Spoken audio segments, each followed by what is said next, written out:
For starters, I'm a single father of a 14-year-old teenager. His mother unfortunately passed away during childbirth, and so I was left with my biggest sorrow and joy at once. Raising him all alone has been quite the task, but I've received a lot of help and pointers from both my parents and my late wife's parents. Jason is a good kid. He has good grades, is respectful and understanding, and doesn't try to make my life living hell like I hear some other parents of teenagers explain. One persistent problem throughout his life has been sleep. He has always had difficulties with sleep, first when he was just a baby, then a preschool kid, and even now, a teenager experiencing the exact same problems. We've been to the doctors, and they've told us he has insomnia, and I believed it until recently. He came into my room at around midnight 3 weeks ago and woke me up, although I wasn't actually sleeping yet. "Dad, I can't sleep," he said, and he looked scared, almost terrified. I could tell by his faint shaking and the way he held himself. "What's wrong, buddy?" I asked him, and he glanced at the now shut door and flinched. "It's just..." He was tapping his fingers on his crossed arms. He didn't look embarrassed or afraid to tell me like he had been numerous times before when he broke something or misbehaved. This time he looked almost confused, unable to formulate the words. "There's always a dark figure in my room, just watching me while I sleep. I can feel his eyes on me." His voice was shaky. I could see the tears forming in his eyes. He was completely terrified, and he fell right into my arms, starting to sob. Now, normally any parent would just believe it to be a bad dream, but I thought of the worst, that there's an intruder. After he calmed down enough, I told him that I'd go look in his room and check. So like in horror movie fashion, I picked up a large kitchen knife and tiptoed all throughout the apartment, seeing if there were any intruders or evidence of a break-in, and in the end I found nothing. Weirdly though, his closet door was cracked open. As I was walking back to my bedroom, I heard him scream my name, and I ran inside with my knife at the ready. He was here. Jason was pointing with his finger to the darkest corner of the room, sobbing uncontrollably. In the end, I found no one and nothing, and he slept with me that night. This thing kept occurring every other day where Jason would come to my room and just shake. And every single time he'd say that this dark thing is stalking him, getting closer each night. By the end of the week he'd just sneak into my bed by himself, without waking me, and I'd find him there in the morning. 2 weeks ago, I ordered a cheap set of simple security cameras, and put them up around the apartment while he was at school, including one in his room. Yes, I know teenager privacy matters, and I really shouldn't put cameras around the apartment, let alone his room, but I needed to get to the bottom of this thing that's happening, and I planned on taking them down after a week or two. The next morning I found Jason huddled up next to me in my bed again. It was the weekend, so I had no work and quietly slid out of bed as to not wake him and made a coffee while turning on the laptop. I shuffled through the cameras and the recorded footage. The quality wasn't the best, but the cameras were cheap, so what did I expect? Jason's room was mostly quiet all night. From the moment he got into bed until the moment he got out and came to my room, he didn't move once, not a single moment. I tried enhancing the footage, making it brighter to see the darkest corners of the room, but it still was too dark. When I rewatched the sped up footage for the third time, I finally noticed something. While Jason was in bed, his closet was closed, and shortly after he left, his closet cracked open just slightly. I found the exact moment it happened, around 2 minutes after he left. I slowed down the footage, and the closet opened by itself. Even I was freaked out now. I went on Amazon right away and ordered night vision cameras, which cost a small fortune. The next 2 days, I continued observing the footage. The second night, Jason never came to my room, and he never moved from his sleeping position until I woke him. His closet also remained shut on the second day. However, during the first day, after he left, it cracked open again shortly after. Once the new cameras arrived, I installed them in his room again and rewatched the footage the following morning. Jason stayed up very late that night, almost to 2 a.m., and he never went to bed in his room. He came straight to mine. This time, I watched the closet with such intensity that I thought even I could open it just by thinking about it. And sure enough, 2 or 3 minutes later, it cracked open. I zoomed in as much as possible and slowed down the footage, and that's when I saw it. A shadow moved across the room in a split second and past the closet, and the next split second, the closet cracked open. I slowed it down even more, rewatched it again and again. I couldn't make out the figure, it was simply a blob of a shadow. I sighed and went to my room to wake up Jason. Those last days I had to wake him up, because he'd sleep in for as long as he could, and even after sleeping for 12 plus hours he'd still look tired, bags under his eyes. The next night was the last night Jason was awake. I woke up with him sleeping beside me as was usual these past few weeks. I slipped out quietly, not that it mattered, and went on with my morning routine of coffee and watching through the footage. He stayed up late again, 3 a.m. I considered scolding him for staying up so late on a school night as I shifted through the footage. Strangely though, the closet door never cracked open during the entire night. I coincidentally decided to look through the old cameras that still were set up everywhere else, including my room, and that's when my jaw dropped, and I saw it, clear as day, a shadow of a skeletal hand hovering right above my son, on the wall behind him, the entire night. I ran to my room and tried to wake him gently as I did every morning, but he didn't budge. Then I tried violence. I shook him and screamed at him to wake up. He didn't. I called the ambulance, having nothing else left to do. He was diagnosed in a coma. I kept watching those recordings again and again, dating back weeks ago, and I found something even more horrifying. Every night, as Jason came to my room to sleep, the shadow followed him. I watched through multiple cameras as the shadow sped from his room to the hallway, to the kitchen, and then into mine, all within a couple seconds. And then there, in my room, it loomed right over him, getting closer and closer every single night. I don't know how to describe it. It's unlike anything I've seen before, a shadow, but so dark, so black, that the darkness of the room illuminated it in a strange way. This brings me to last week's and today's events. I too have started feeling a presence. I too have started seeing the shadow looming at the corner of my eye, and I too have started having it inching closer to me as I sleep. Every single night, I frantically put together a timeline today, and judging by it, today is the last day I'll be able to wake up on my own, which means unless I'm awoken tomorrow, I won't wake up again. I drove to my parents' house today, and I'm going to spend the night here. They have very specific instructions to wake me. I want to see if this thing will follow me all the way here too, and I still need to figure out how to wake up my son and figure out what this thing did to him. My name is Matt, please remember it. I never thought I'd be making a part 2, but here I am. The last 12 hours have been a total roller coaster of emotions, and I haven't been able to have even a second of sleep for the last 18, ever since I woke up. Let me begin where I left off last time, my parents' house. I never once tried explaining to them what I had seen or experienced. I knew they wouldn't understand. They wouldn't even try to understand. They were always big skeptics of the unknown, always thinking there's a logical explanation to everything. And in this case there was one too, even if there wasn't. My parents woke me up at 1 p.m. They thought I'd wake up by myself, but I didn't. I startled awake to my father's worried face peering down into my eyes. I thought you wouldn't wake up, he had said in a concerned tone, then cleared his throat and started walking off. Though shower, I got up, feeling like I hadn't slept at all. My body was completely exhausted. I felt different, almost like something was missing, a big part of myself.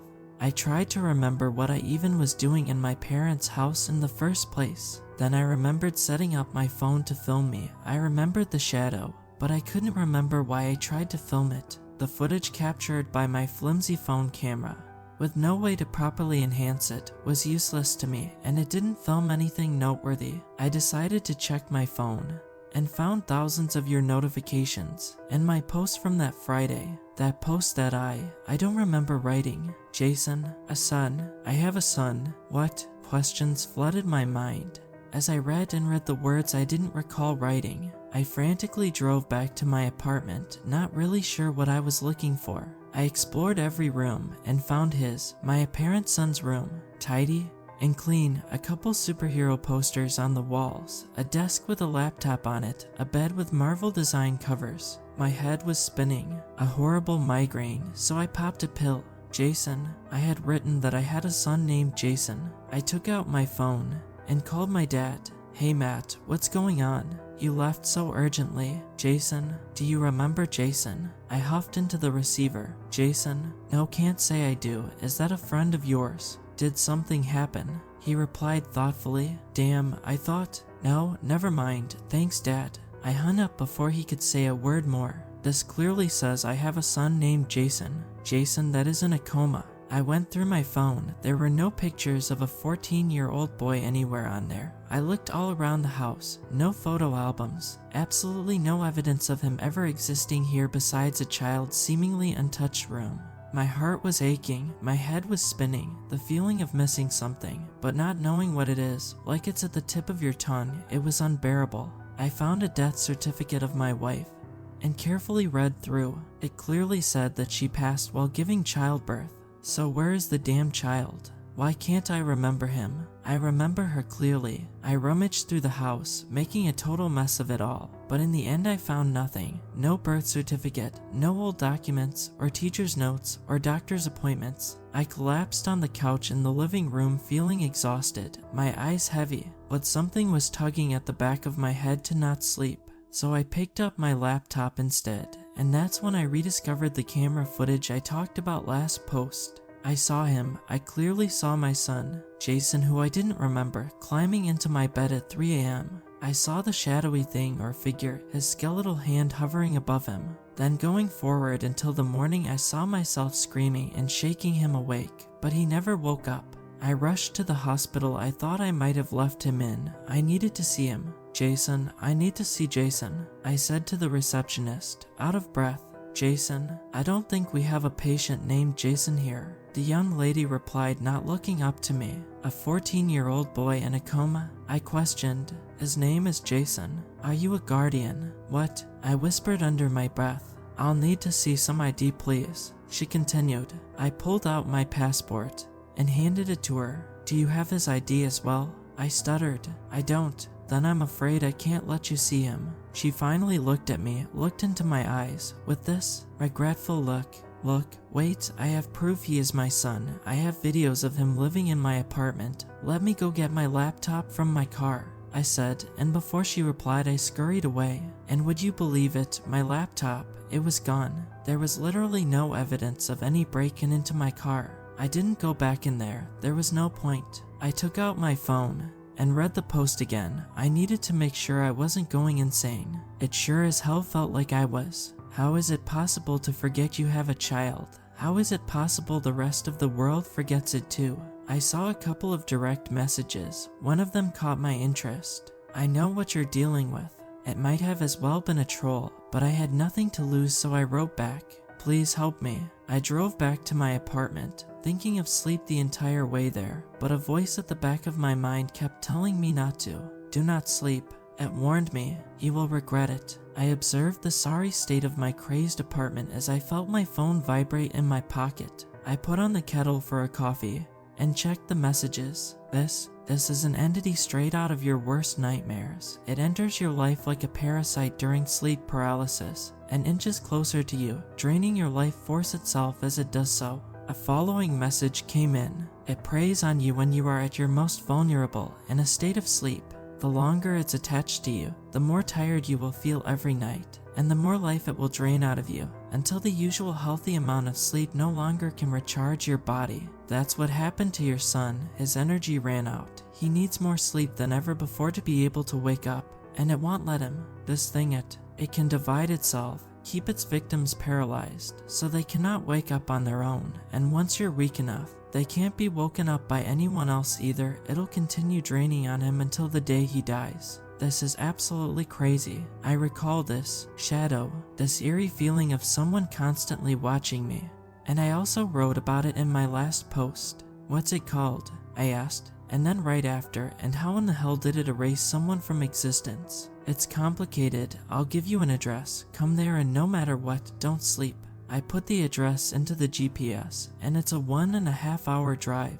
I stocked up on coffee and got into my car straight away. The entire drive there I felt the presence at the back of my neck, and I could see slight shadows moving at the corner of my eye. But when I looked towards it, everything was as still as ice. After the excruciating 1.5 hours were over, I sent the mystery man a message. I'm here. The address was of an old, almost abandoned looking house. I stepped out of my car and headed to the front door. Before I could knock, it swung open and an elderly, homeless-looking man with a long dirty beard and grayed-out hair stood there, looking me up and down. "Sir?" I asked, and he motioned for me to come in. The inside of the house was nothing like the outside. It was clean and tidy, and every nook and crevice was lit up with blinding light. "They can't exist where there's no shadow," he had said, as if expecting my question. Every piece of furniture was made out of see-through glass. There was not a single object that would cast a shadow, besides us two, and even then the lights took our shadows out. He motioned for me to sit on the ground.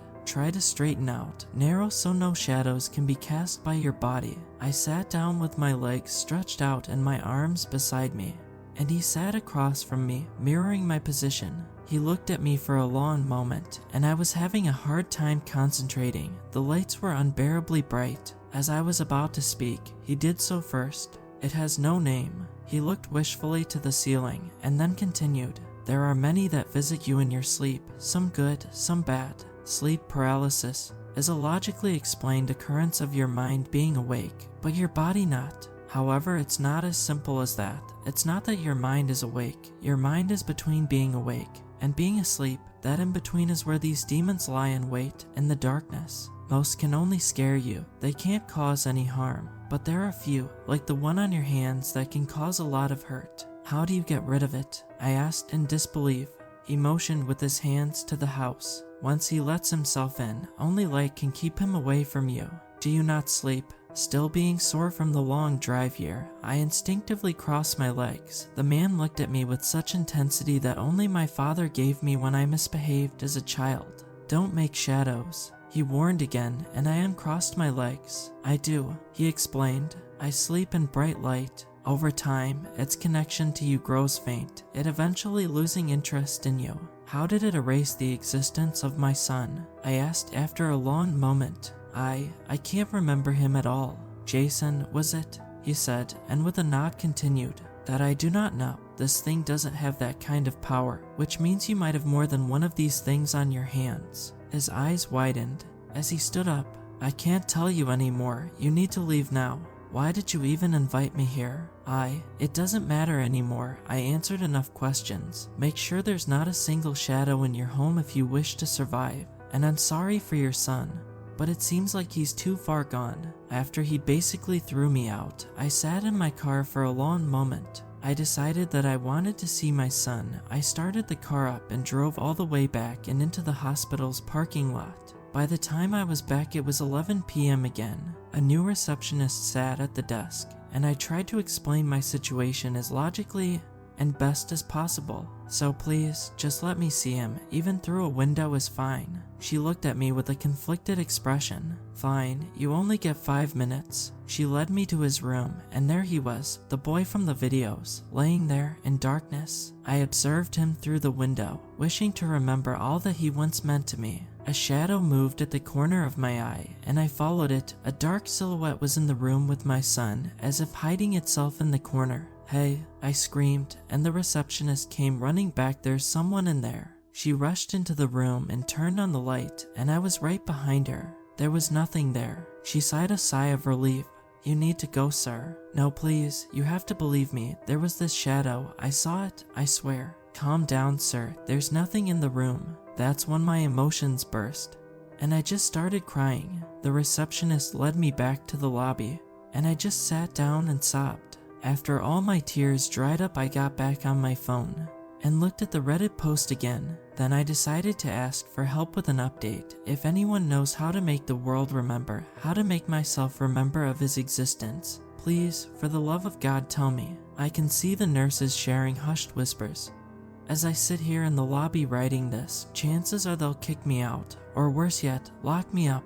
My name is Matt. If it takes me, please don't forget me like I forgot him. I just want to remember.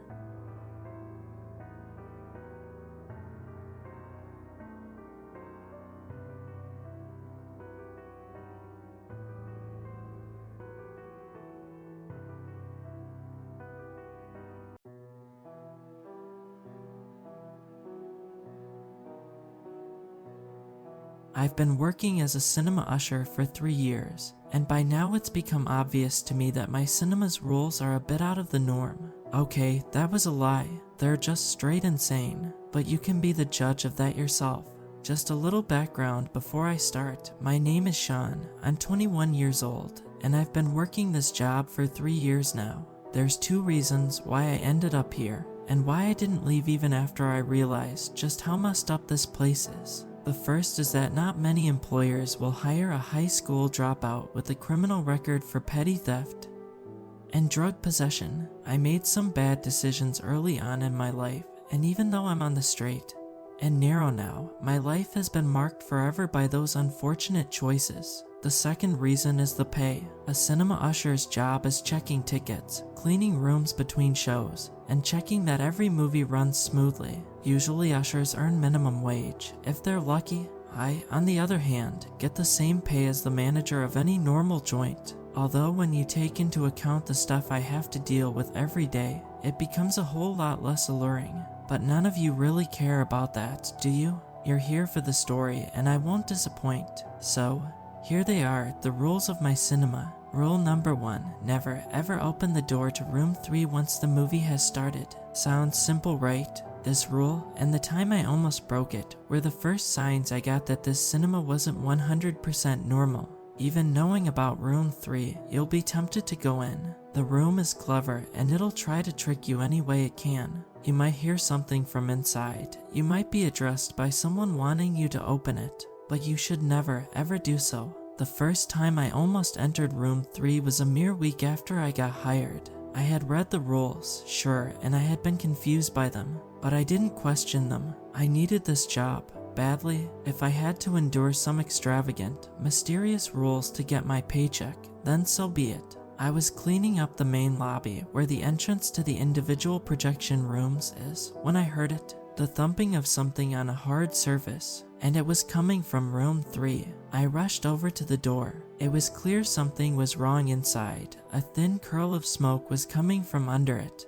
The thumping was louder now, as if someone was hitting the door from inside with their fists. The handle was turning, rattling in its joint, as the person on the other side tried desperately to get outside. "Hello," I yelled, pressing my ear to the flat surface of the door. "Let us out. Help us," came a voice from the other side. It was a woman's voice, terror audible in every word. Underneath it, I could hear a faint whooshing sound, like a strong wind in a tunnel. It took me a second to realize what it was. Flames. There's a fire. The door's jammed. You have to let us out. The woman screamed desperately. The smoke coming from under the door was dark and acrid, and I coughed as it caught in my throat. The beating of fists on the other side resumed. "Let us out. Please, let us out." I reached for the door handle. Any thought of rules in my head was gone. There were people in there who needed my help. A hand reached out from behind me and grabbed my arm. I jumped in shock, twisting around. It was David, my manager. I had only ever talked to him at my interview for the position, where he struck me as a calm but distant man. Now, he was furious, anger engraved in every line of his face. Rule 1, never forget it. There's a fire inside David. The door's jammed. We need to get them out. A fire. It's clever today. David laughed to himself, trying it on the new guy too. Then he turned serious again. There's a reason we have rules. Leave room 3 alone. Everything's alright in there. I could hardly believe what I was hearing. The woman from inside cried out again. She was choking on her words now as the smoke invaded her lungs. "Please help me, Sean. I can't breathe.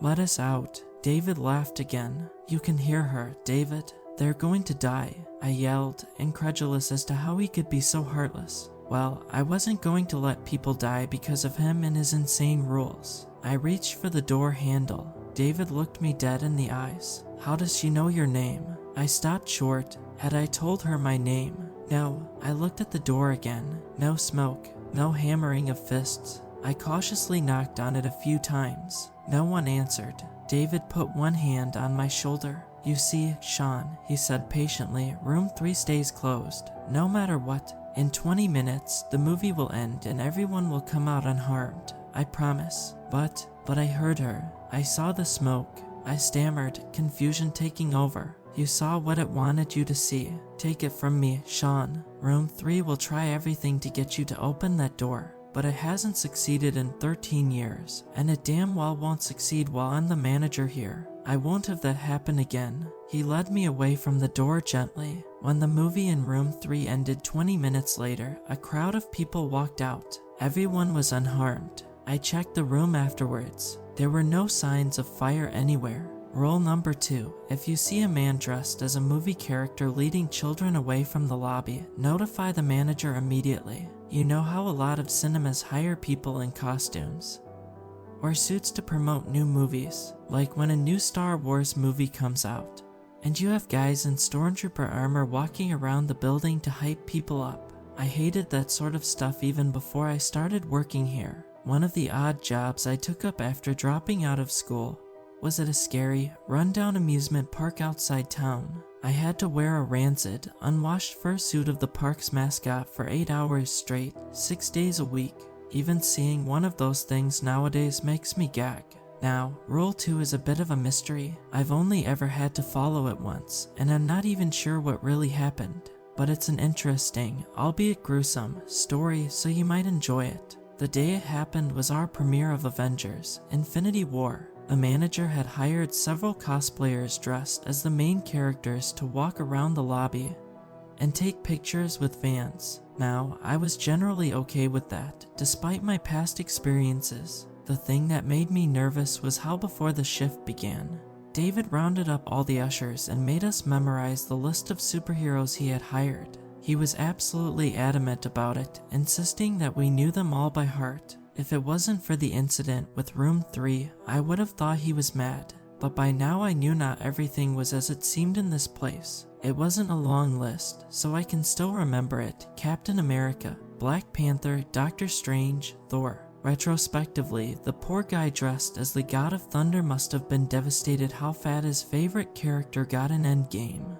I knew something was up when I exited one of the projection rooms and saw a person dressed as the one and only Iron Man walking slowly down the lobby towards the garbage room. Getting closer, I could see there was something seriously wrong with him. His suit had been high quality once, but seemed to be in disrepair now. It was grimy and scraped, some parts in danger of falling off altogether. He smelled horrible, like roadkill on a hot summer day. But the worst part was, there was some sort of liquid seeping from between the joints of his costume. It was a sickening dark brown color, viscous, almost like drying treacle. My heart stopped as I saw that behind him was a group of children. None of them could have been more than 13 years old. They stared vacantly forward, following the fetid figure as he led them away from the crowds in a demented column.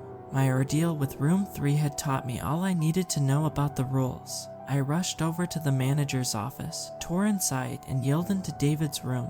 Rule 2, Iron Man costume, heading towards the garbage rooms. 3 kids in tow. There was a bang from the office as David leapt from his chair so fast it crashed to the ground. Shoot, I should have known. I shouldn't have hired anyone. God damn it, I should have known. He was rummaging around in a drawer of his desk he had quickly unlocked. I caught a glimpse of what he was taking out before he hid it in a pocket of his trousers. A vial of some sort of clear liquid and a long, jagged knife made of what looked like bronze. As he tore out of the office, he stopped and grabbed me, pushing a crumpled piece of paper into my hand. Make sure no one goes into the garbage room. Don't let anyone inside. You got that? If I don't come out in half an hour, hit the fire alarm and evacuate the building. Then call the number on this paper. There was no time for questions. David tore out of the room, and I ran after him. As we rounded the corner, I saw that Iron Man had almost got the children into the garbage room.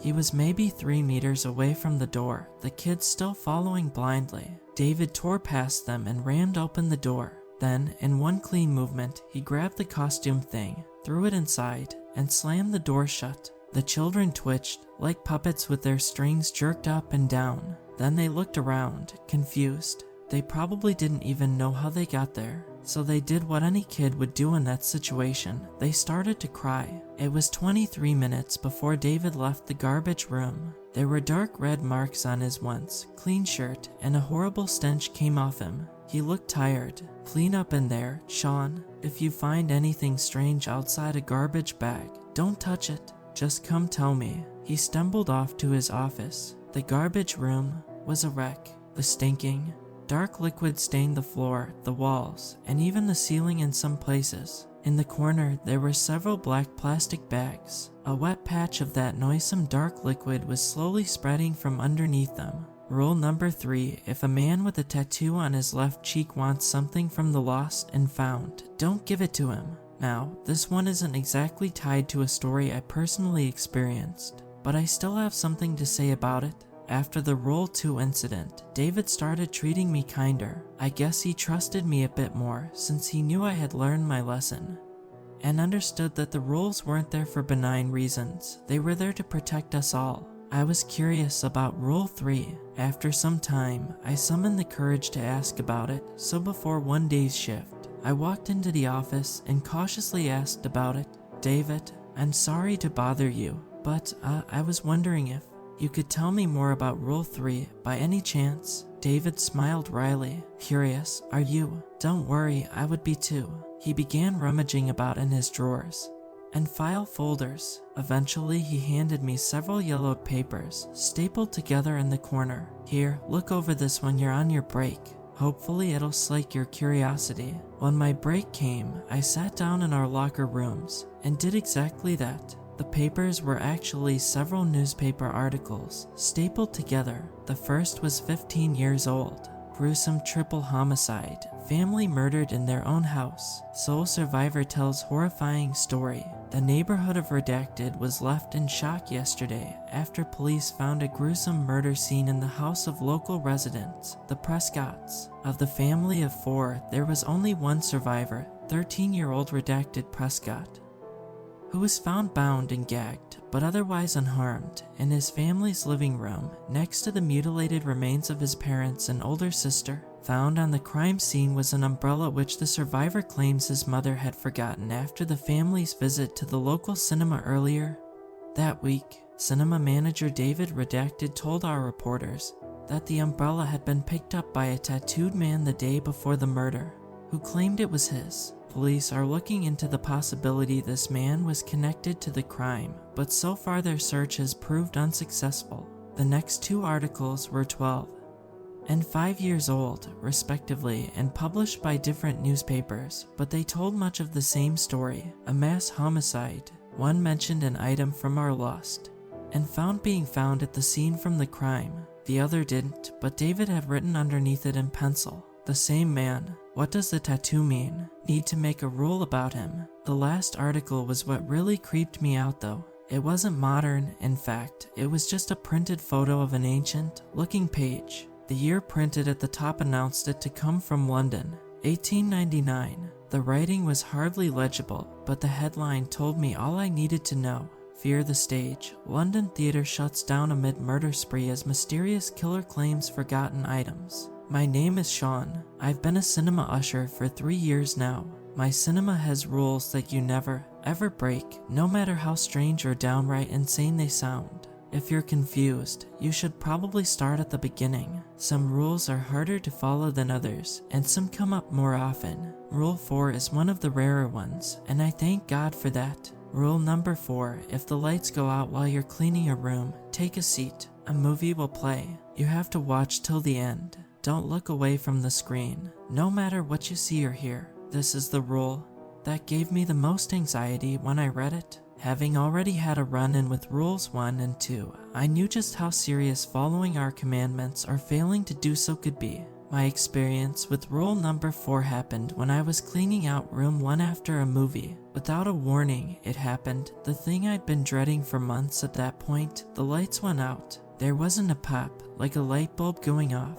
1 second, I was in a well-lit room. The next I was standing in pitch blackness. I froze. Even though I'd been mentally preparing myself for this for weeks, I froze. Take a seat. Damn you, take a seat. Finally, my limbs obeyed my mind. I leapt for where I hoped the nearest row was, and rammed myself down into a place. Just in time, the screen lit up, filling with static, before resolving into the image of a dark, dank cellar. The image quality was ancient, like some Super 8mm film from the 90s. Through the grainy screen I could make out that there was a single chair in the center of the room. Tied to it was a young man. He was struggling against his bonds, and I could tell he was injured. Narrow streams of blood streamed down his face from an injury above his brow, and his arms were rubbed raw from the ropes. There was something terribly familiar about the prisoner. Not his face, I had never seen that in my life, but his clothes. I froze as I heard something move behind me. It was the creak of a cinema chair. My back crawled. Something had just sat down behind me. It took all my willpower not to swivel around, or to jump from my seat and make a break for the entrance. I fixed my eyes on the screen, praying for this to be over soon. The man on the screen had stopped struggling. He was looking at something behind the camera. It took me a second to realize. He had to be watching the cameraman. I almost jumped from my seat as a voice whispered behind me. What an actor. The voice was low, a practically inaudible whisper. It sounded human, almost, but I knew immediately it was anything but. I can't explain precisely how. It was something about the cadence of the thing's speech, almost as if its throat wasn't quite made for human language, and it just did its best at mimicking what it had heard. Even worse, the voice was coming from slightly above me, not directly behind. Whatever was in the chair behind me, it had to be absolutely massive. When standing up, should I answer? Should I just keep watching? The rules hadn't told me about that. I remained silent, gripping the armrests.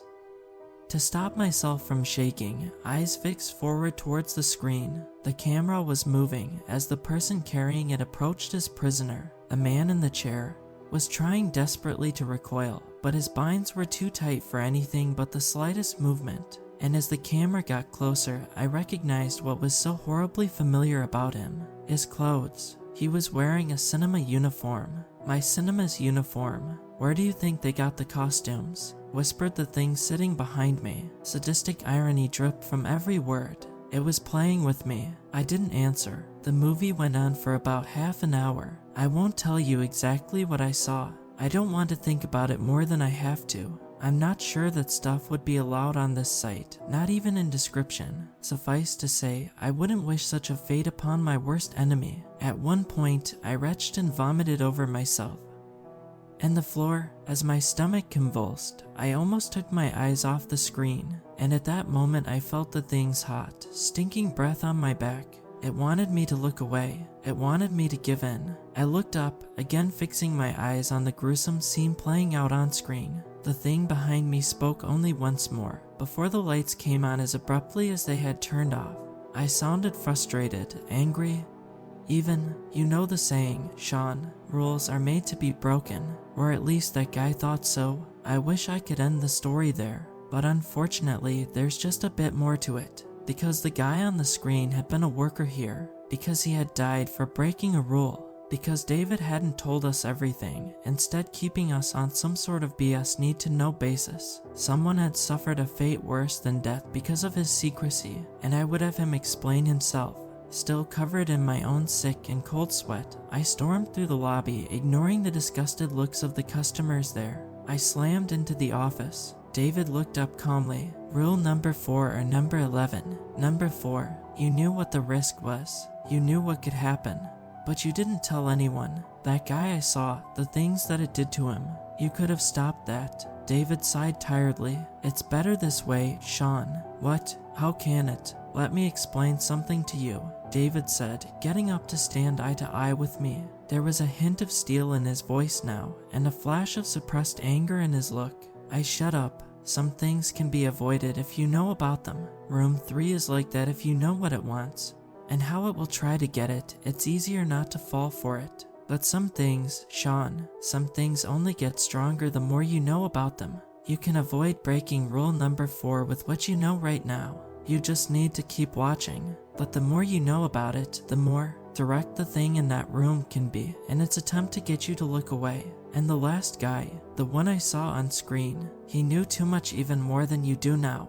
It was a mistake I will never repeat, and a lesson I will not forget. There's a threshold, Sean, that I can't allow anyone to cross. If you know too much, no amount of willpower or strength will keep your eyes on that screen. Rule number 5. If you encounter a room where all customers are looking directly at you and smiling, inform the manager immediately. Rule number 5 is the one which has raised the most questions in my mind about this cinema and my work. My encounter with it occurred about a year and a half into my time here. Something you should know about the work of a cinema usher: we need to check that every movie is running smoothly, with working subtitles, and so on. We are only obliged to do so at the beginning of each projection, but if we have some free time during our shift, we like to check in at random to make sure everything is alright. Unfortunately, it's exactly because of this that I entered room 5 one day, only to almost have a heart attack as I realized that every single person inside was looking me dead in the eye, smiling eerily, taking care not to even blink. I slowly backed out of the room. The customers never broke eye contact, not even to blink. The second I was in the relative safety of the lobby, I ran over to David, who was talking with a customer at our small bar. Rule number 5, I said once I reached him. David went pale. The customer, a young, attractive woman, looked over at him in confusion. "Excuse me," David muttered in her direction, before turning to me. "Which room?" "5. Follow me." We ran over to the room. Once inside, David gestured for me to remain at the bottom of the rows of seats. "Stay here." He didn't need to tell me twice. The room, full of customers, was deadly quiet, every head silently turning to follow David as he walked in front of the screen and stopped in the middle of the room. "What do you want?" he said to the room at large. Every person in the room opened their mouth in unison and said in a perfect chorus, "Hello, manager." "Long time." "Cut the crap," growled David. "I know your game. What do you want this time?" The room laughed in chilling synchrony. "Always so direct. I always liked you, more than your predecessor, you know." David's jaw clenched. His hands were rolled into fists. I had never seen him so angry. "Just tell me what you want," he hissed through his teeth. "Tell me what you want, and then let these people go." "Ah, so impatient, so eager to get it over with," the crowd answered. "I want you to open room 3, right now." David went pale. "No, ask something else. There are lines I will not cross. There are rules." The things behind the eyes of the crowd laughed as one. "Ah yes, your precious rules. You think they can stop anything. They stop nothing, David. They only delay it. Giving me information for free," David said sarcastically. "You've changed since last we talked. I only tell you what you already know, and my price does not change. You will open room 3. Again, for the first time, David hesitated, only for a second. But the things noticed and laughed cruelly at him. "I've already told you, I won't do it. That rule is never broken," he said finally. "Do you forget your history after a mere 13 years? The crowd sneered. "The fate of these people is in your hands, David. You know what happens to them when my price is not paid. Do you seek to atone with this meaningless resistance for the sacrifice that was made because of your mistake?" "I don't atone," David hissed, "and I made no mistake. Would the one who you miss so dearly agree?" "I think not," the things intoned. There was a charged silence. Then the crowd spoke again. "The price has been paid. These people are safe." David blinked in confusion. What price?" "Room 3 was never the price. The anguish of your remembrance, as well as the unanswered questions that will now plague this servant of yours, were the price." "You bastard," David whispered. "You damn. Till next we meet, manager." David stormed out of the room without another word. The crowd followed him with their gaze, and then fixed it upon me. A smile, a nod. Then the crowd looked up as one, and shed their identical behavior. A hidden tension was released. They were free. Rule number 6. If a customer hears noises in the air ducts, assure them you will look into it. Take one of the packages marked R6 from behind the bar.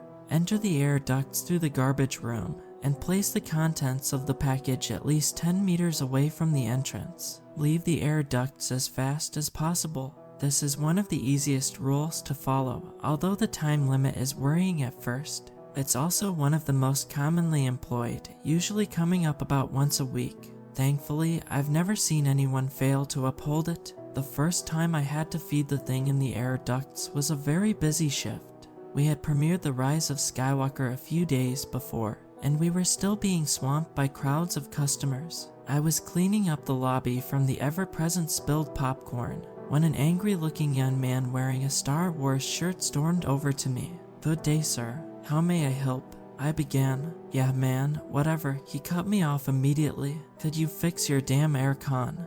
"Dude, there's something banging around in there, near the grill in our room. I didn't pay for this kind of stuff."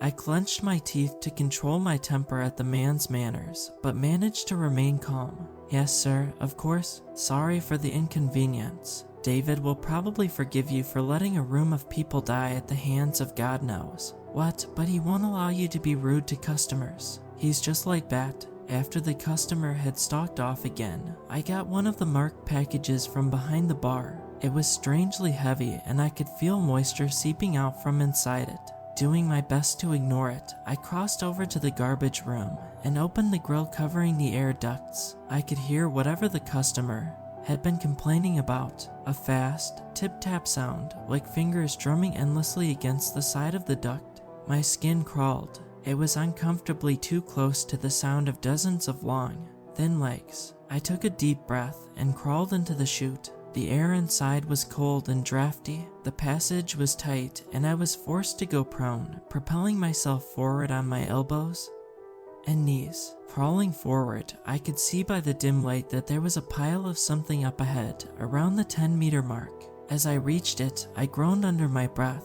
In the chute before me lay a pile of gnawed animal bones. With shaking fingers, I undid the wrapping on my package and dropped a whole chicken onto the top of the pile of remains. The sounds in the chute stopped. I held my breath. Then it returned, faster, tip-tap, tip-tap, louder than before, a frantic, hungry staccato rhythm. Terror and adrenaline flooding my brain, I scooted back downwards to the mouth of the passage. How long had I been there? How long did I have left? 30 seconds, 20. The clattering of legs was mixed now with a scraping sound as something chitinous and heavy dragged itself down the corridor towards the food and towards me. And finally, my legs met the end of the duct. Kicking frantically, I dropped down to the floor of the garbage room and slammed the grill shut. The clattering inside had stopped. Listening carefully, I could make out the sound of tearing flesh, and this is one of the easiest rules. My name is Sean. I've been a cinema usher for 3 years now. My cinema has rules that you should never, ever break, even if you think they're insane. If you're confused, you should probably start at the beginning. One of the rarest rules we have is rule number 7. I've only ever experienced it once, about 6 months ago, and I sincerely hope I will never have to deal with it ever again. Rule number 7. If you notice shadows being out of sync with your surroundings, return to the last room you were in as quickly as possible, alone. Close the door, then return to the lobby. Until you do so, do not touch your shadow under any circumstance. The biggest danger you can face in this job is becoming too used to the weirdness. That's the mistake I made with rule number 7. I dropped my guard. I stopped paying attention. I had walked to the other side of the lobby from room 6 before I realized that I had no shadow. Cold sweat covered my brow. I looked back the way I'd came. My shadow, completely disconnected from me, lay on the floor by the door to room 6, and another usher, a man by the name of Liam, stood between me and it. He was looking straight in my eyes, a narrow grin on his face. I had to think quick. Whatever was going on, I had to get back to room 6, but with Liam in my way, I had no route to get there, not without confronting him. "Sean, is everything all right?" David called from the door to his office. He sounded concerned, worried even. Could I answer him? Would that just make things worse? I ignored the question and started heading back to room 6. The more I looked around me, the more clear it became how strange my surroundings were. Every shadow was thrown in a different direction, as if each item was illuminated by a different light source. I was nearing Liam now. I slowed down, walking in a manner I hoped would appear nonchalant. If I could just get past him and to the door. "David asked you a question, Sean," Liam said. The thin smile was still plastered over his face. He stepped in front of me, barring my way. I heard him. "Liam, I just forgot something in room 6, is all." "And what was that, Sean? What did you forget?" He knew. I could see it in his eyes. Liam, the thing masquerading as Liam, knew what I was trying to do. It knew I wasn't fooled by its act. I heard the office door open behind me. Footsteps approached. "Sean," asked David, "what did you forget?" He walked around me to stand next to Liam. I had to convince them I didn't realize anything was wrong. I couldn't get to room 6 otherwise. Even if I did make it there, the rule said I had to be alone. They couldn't follow me. I forgot to clean up a spilled drink. I'll just get some paper towels from the garbage room and go finish it. I smiled weakly, cursing my quivering voice. It was a bad lie. I could see it in David's eyes. He wasn't convinced. "Liam, help him out with that, would you?" he said, walking away to the office. Liam smiled at me again. It was a horrible sight. "Well, let's go, Sean," he sneered. We walked to the garbage room. My mind raced as I tried desperately to think of a way out of this situation. Liam was watching me from the corner of his eye, waiting for me to make a run for room 6. A desperate plan formed in my head. It was a gamble, and for all I knew the other rules of the cinema didn't even apply in this place. Whatever it was, but it was the only way to escape that I could think of. We entered the garbage room. Liam wasn't even acting inconspicuous anymore. He was looking straight at me, still smiling that horrible grin. With Liam following, I walked to the back of the garbage room and punched him in the face with all my strength. The thing wearing his body stumbled backwards. Surprised, and in the second of time it bought me, I scrabbled at the air duct in the back of the room, opening it at the last second. The thing's fingers grabbed me from behind and turned me around to face it. The look of humanity Liam had worn before was shedding off like a snakeskin. His face grew disproportionate, his eyes pools of shadow. He laughed in my face. "I knew you weren't fooled. I knew it. Well, playtime's over. Time for you to meet your shadow." It snickered insanely. "I hope you like it here, because you're going to be staying with me." I kicked out desperately, fighting against the thing's strength as it gripped my arms. I managed to turn us around, ramming its back into the open air duct. It screeched in pain. "Ever since your master has made his foolish rules, I have been alone. Well, no more. First you, then him." Finally, I heard what I'd been desperately hoping for. A sound coming from the air duct behind Liam. The scuttling of many thin feet. The thing had only a second to realize what I had done. Its eyes widened. No, then it was ripped backwards as a terrible force tore it into the vent. Bones cracked as its back and legs bent in angles they were never meant to. Then it was gone, screaming and cursing. I stumbled away from the wall. I had little time. As I ran across the lobby towards room 6, the thing wearing David's body tore out of the office. It screamed in frustration as it sprinted towards me. I reached room 6. My shadow coiled on the ground, trying to reach me but coming just short. David was near, meters away from me, a cry of anger and desperation filling the air. I flung open the door, jumped inside, and slammed it behind me. Silence dropped like a stone. Cautiously, I opened the door again. The lobby was empty. I looked down and heaved a sigh of relief. My shadow was once again at my feet. Rule number 8, if a garbage bag begins moving violently or making noises, dispose of it in the special chute in the garbage room. Do not open the bag. One of the jobs we have to do here is clear out the garbage room after every shift. This means loading all the trash up on a trolley and taking it to the basement parking lot, where a truck will come pick it up every week.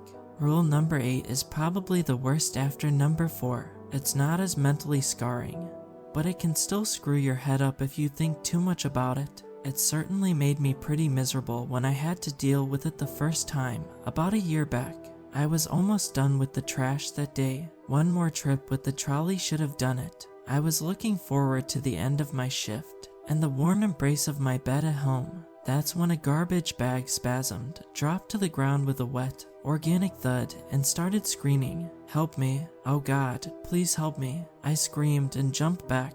The bag writhed on the floor as whoever was inside it strained against the thick plastic. It cried out again in panic. "God, please, let me out. I can't breathe." My heart was pounding. With shaking fingers, I reached for the bag to tear it open and free the person trapped inside. I grabbed at the plastic and froze. Rule number 8. The thing in the bag screamed in pain and fear. "Is anyone there? Please, you have to help me. It started sobbing, the plastic shaking and curling in on itself. A chill ran down my back. This thing sounded human. It sounded as if it was in pain. It sounded real, but this place had taught me not to believe anything I heard or saw. Cautiously, I took hold of the bag.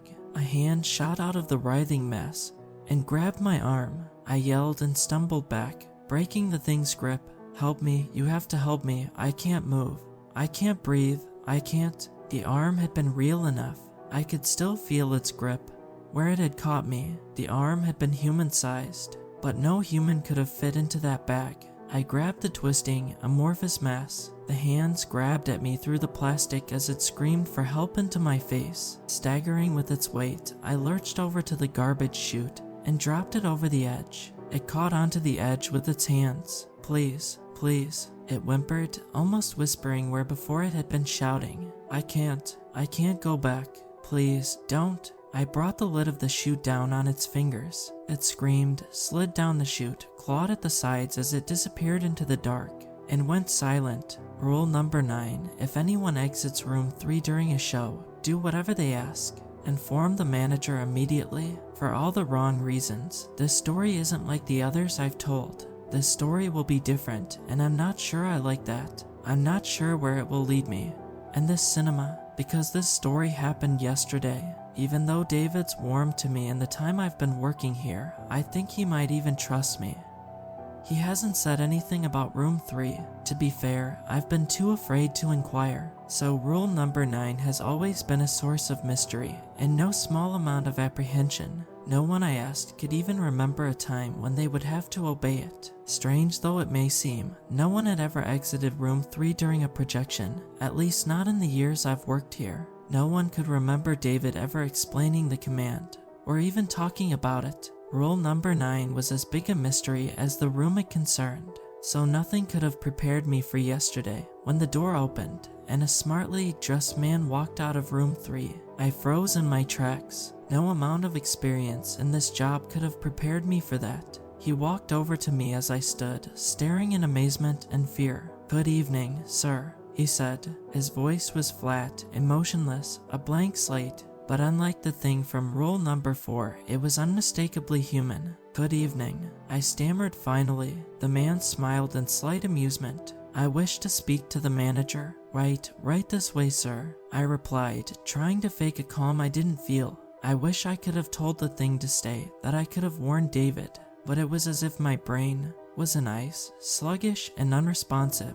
We walked over to the office and entered. I didn't even have time to talk. David looked up, saw the man, and went a sickly pale. "Rule number 9, Sean." "Yes, leave us, please. Wait for me outside." I obeyed. Nothing could have made me remain in that room. Absolutely nothing. I exited into the lobby and waited. Time went by. I could hear the murmur of conversation from inside the office. Occasionally David's voice would rise in volume, and I swear that at one point I heard him weeping. It was half an hour until David opened the door and walked out. He was even paler than before, like all the blood had left his body. His hands shook very slightly, but I noticed in the second before he closed the door, I could see the room behind him. It was empty. The man had gone. "David?" I asked cautiously, not knowing what to say. Is everything? What happened?" David fixed his eyes on me. They were red, rimmed and bloodshot. "Go home, Sean. Rest, sleep, prepare." "Why? Prepare for what?" "We're going to break rules number 10 and number 11 tomorrow. My name is Sean. I've been a cinema usher for 3 years now. My cinema has rules that you should never, ever break, not if you want to live. If you're confused, you should probably start at the beginning. Walking to work yesterday was the hardest thing I've ever done. Anticipation and fear mixed within me in equal measure. David's recommendation to rest and sleep had proven to be impossible to obey, and I had spent the whole night dreading what would come in the morning. When I came to work, I found the cinema empty. A sign at the entrance announced, "Closed temporarily due to equipment malfunction." David was already there. He sat in his unlit office, staring at the wall in silence. I walked in and stood at the door. I didn't have the courage to interrupt his thought. Eventually, he looked up. "Sean," he said, his voice hollow. I'm sorry, my mind was somewhere else. He got up and walked over to me. You said we were going to break rules today. I said, yes, rules number 10. And number 11, rule number 10, if you find a book bound in black leather on the premises, do not open it. Rule number 10, the black book, as we like to call it. You'd see it at pretty much every shift, and overcoming the need to open it was one of the first things you learned to do on this job. No one knew what was inside its yellowed, ancient pages. It moved and shifted mysteriously. You'd see it in the corner of the garbage room.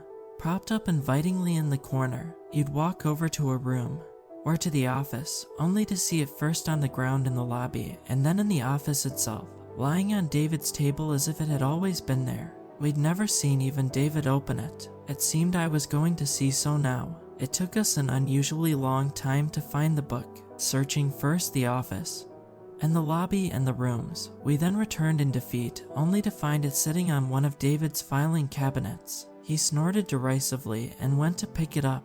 Its ancient-looking pages, yellowed by time, crackled as he opened it cautiously. From where I was standing, I couldn't see the words within, and moved to look at them over his shoulder. David slammed the covers closed. Not yet, Sean. Soon. My temper flared. David, I don't know anything about what's going on. I don't know what we're here to do today, or why we're breaking two of our rules. I don't expect you to tell me everything, but you have to give me something. My anger receded as quickly as it had risen. I realized this was, despite everything, my employer. David smiled wryly. There was a second silence. You're right, Sean. You deserve to know something. I'm sorry. After 15 years in this job, you begin to get used to not telling anyone more than they need to know. 13 years ago, I made a mistake, Sean. Room 3 tricked me by using my affection for someone close to me. I opened the room and almost brought disaster on us all.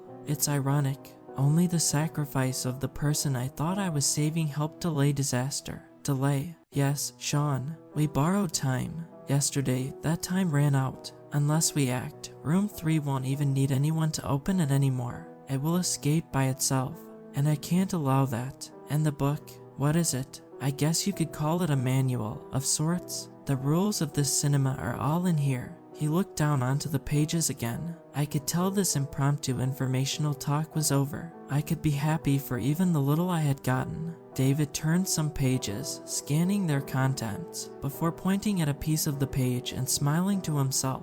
Sean, I'm going to have to ask you to leave the room for a while.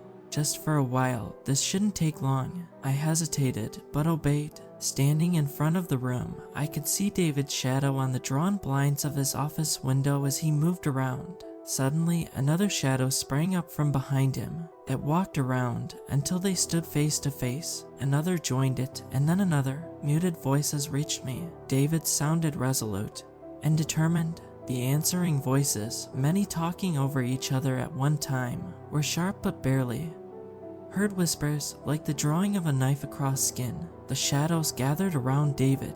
He stood unmoving, his hands falling to his sides. The shadows leapt. They slid, merging with David's, and disappeared. Not waiting for a command, I ran into the office. I crashed through the door. David stood at his table, leaning on it tiredly and gasping for air. But he was unharmed. What the hell just happened? I asked. What the hell were those things? David chuckled to himself. I guess you could call them messengers, or taskmasters. Could you please not talk in riddles for once, David? I said, exasperated that even now I was being kept on a need-to-know basis. I called out to something that shouldn't be called, Sean. But this is a trying day, and desperate times call for desperate measures. Let's go. It should be arriving soon enough, and I'd hate to keep it waiting. He walked past me, still carrying the black book. After a second, I followed in mute frustration. Opening the door to the office, I saw what he had been talking about. Rule number 11, the lady in black. Rule number 11, if a woman in a black dress offers you a drink, do not accept. A woman stood before us. She was tall, taller than either of us, and her pale face contrasted with her deep dark hair. She wore a flowing, midnight black dress. In her hands was a carved wooden goblet. I had encountered the lady in black before. She, or it, walked around the cinema often, stopping ushers every now and then to offer them a drink from her goblet. The liquid within was translucent and looked for all purposes like clear water. Somehow, I always doubted it was anything that harmless. Thankfully, she never forces a drink on us, making her one of the least dangerous things you could encounter here. When you refused, she would nod silently, understandingly, and move on. Now she was here. "Will you accept my chalice?" she said, almost whispering. Her voice was faint and unfathomably sad. I made to refuse. It was almost muscle memory at that point, honed by dozens of encounters with her. But my words stuck in my throat when I realized she wasn't looking at me. She was talking to David. He was quiet for a second. "I will," he answered finally. "David, what are you?" I began in confusion and panic. He cut me off. "This has to be done, Sean. There's no other way we can stop what's coming." He turned back to the lady in black. "It has been so long." She smiled faintly and passed him the cup. "Drink." David took the chalice. He hesitated for a moment, wavering. His face hardened suddenly. He drank the cup in one quick draught. Then he gasped, stumbled, and dropped it to the ground with a thud. He leant on me heavily, and I almost fell over under his sudden weight. His face was a sickly pale. He coughed, and specks of red fell to the floor. "You have paid the price," the lady whispered. "I have," David replied, shaking with more bloody coughs. "Now for your side of the bargain." "Indeed. What is it you seek?" She smiled sadly. I seek a way to halt room 3 from breaking free." David was choosing his words carefully. He only had one shot at this, I realized. The lady frowned. "You will not like the answer, child," she whispered. "Are you sure this is what you wish to know?" "I am sure, damn you," David whispered through clenched teeth. A thin red trail ran down from the corner of his mouth. "Tell me." The lady leant forward to his ear. She whispered to him, words I hope I never have to hear. Then she straightened her back again. "The bargain is complete. Farewell, David." She turned and walked away from us as if nothing had happened. She rounded a corner. Somehow I knew she would not be there if I looked. David turned to me. Blood was now dripping from the corner of his eyes too. The black book fell from his fingers. "David, what did you do? What's happening?" I stammered. "What did she tell you?" I had to lean forward to hear his reply, his voice weakening with every word. Go to the projection booth, Sean. Turn on all the projectors. Do it now, quick." The command in his tone was absolute. I ran for the projection booth. I swiftly flipped every switch, moving from projector to projector. The whir of machinery filled the air. Empty though it was, there was now a show in every room of the cinema. I realized what David was doing. Too late, I realized. I sprinted back for the lobby, taking the stairs from the booth 3 at a time. I had to be in time, I had to. He was not in front of the office anymore. The black book lay open from when it had fallen to the ground, the only indicator he had ever even stood there. I ran over to it and looked around the lobby. Of course, David stood before room 3. His hand was on the handle. He looked back at me, blood in his eyes. "David, don't," I screamed. 13 years, Sean. Use them well. He called out to me. He smiled. Then he opened the door. The darkness on the other side was absolute, all light stopping the second it hit the door frame. David didn't hesitate. He stepped forward and closed the door behind him. I stood, frozen. He was gone. There was a rumble and the earth shook. The door to room 3 rattled in its frame as whatever was inside strained at the walls, eager to escape. But it struggled in vain. Whatever David had done, whatever his sacrifice had achieved, it had robbed room 3, bound it again, bought more time. The rumbling subsided. The door stopped shaking. There was silence. A rustle of pages below drew my gaze. I looked down at the book at my feet. It was open on the last page. There was only one sentence on it, written in black ink. Rule number 12, there must always be a cinema manager.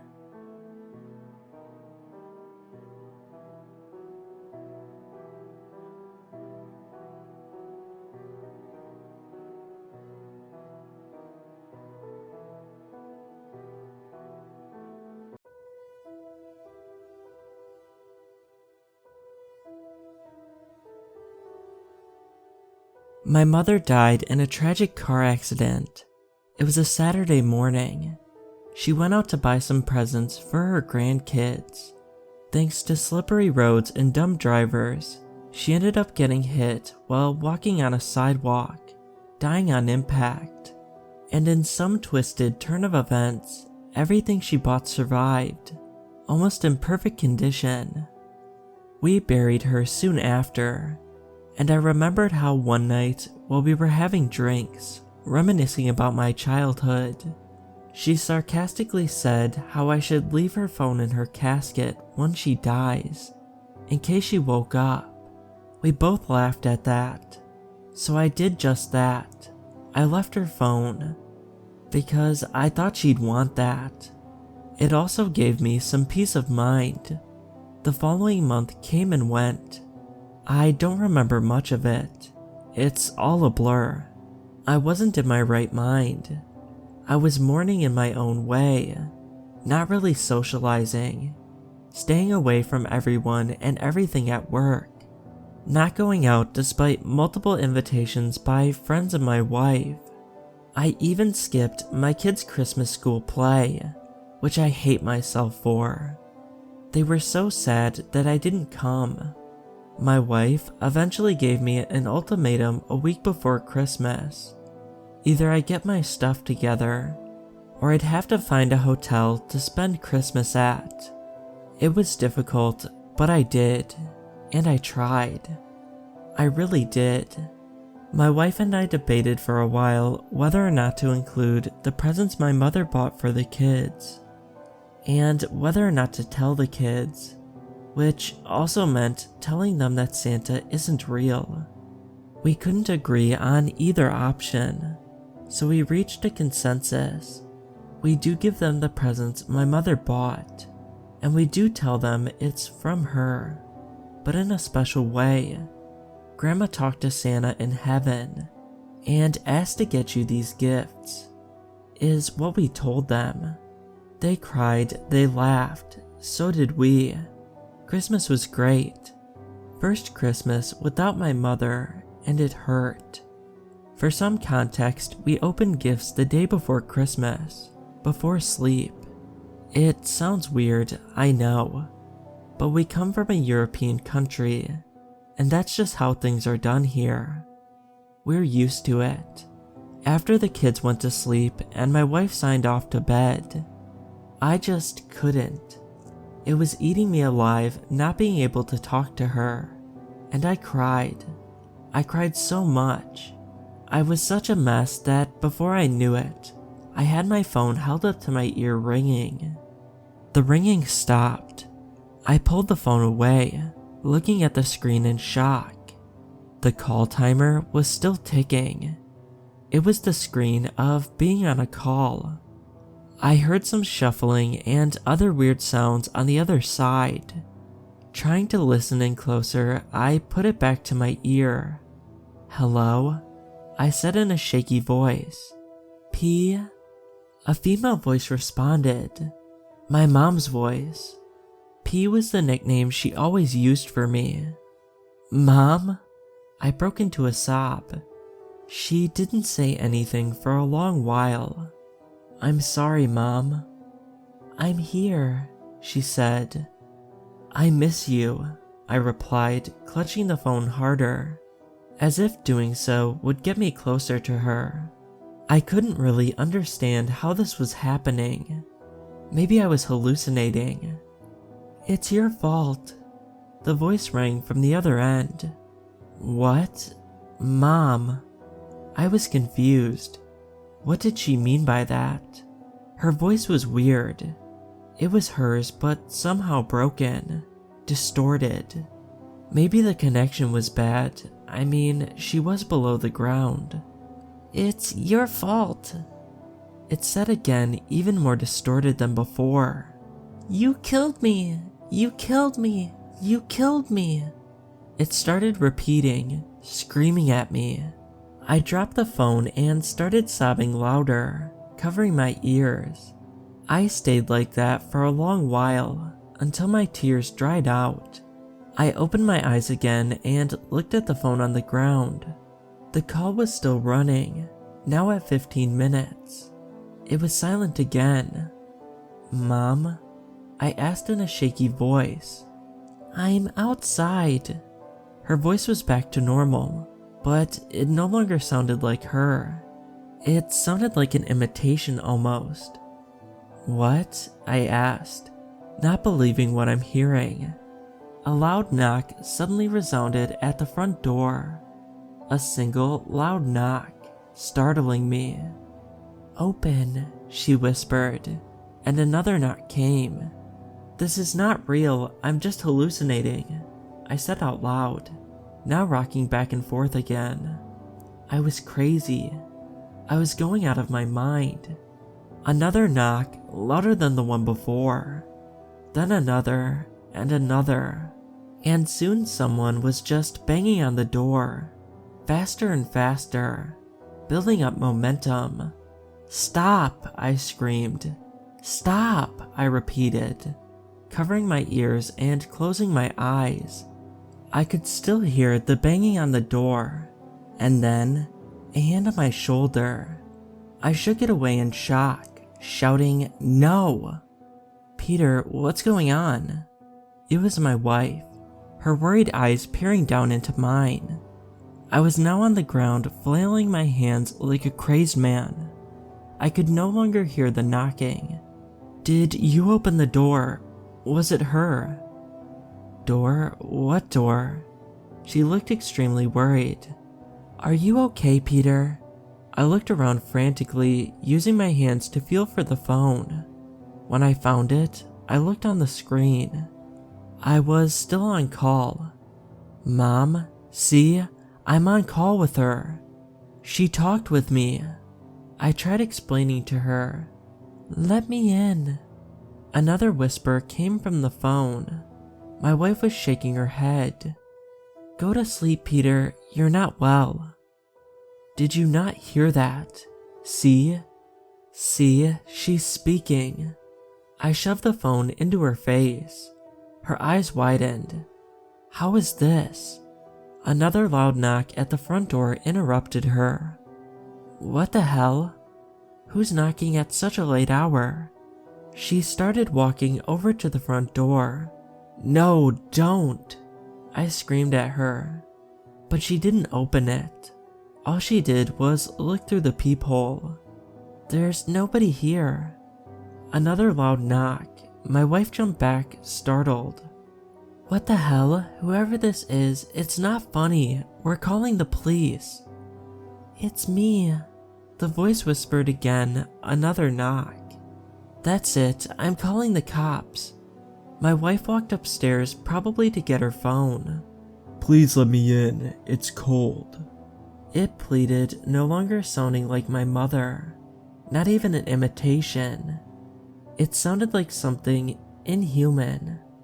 I slowly and shakily walked over to the front door and looked through the peephole while still holding my phone.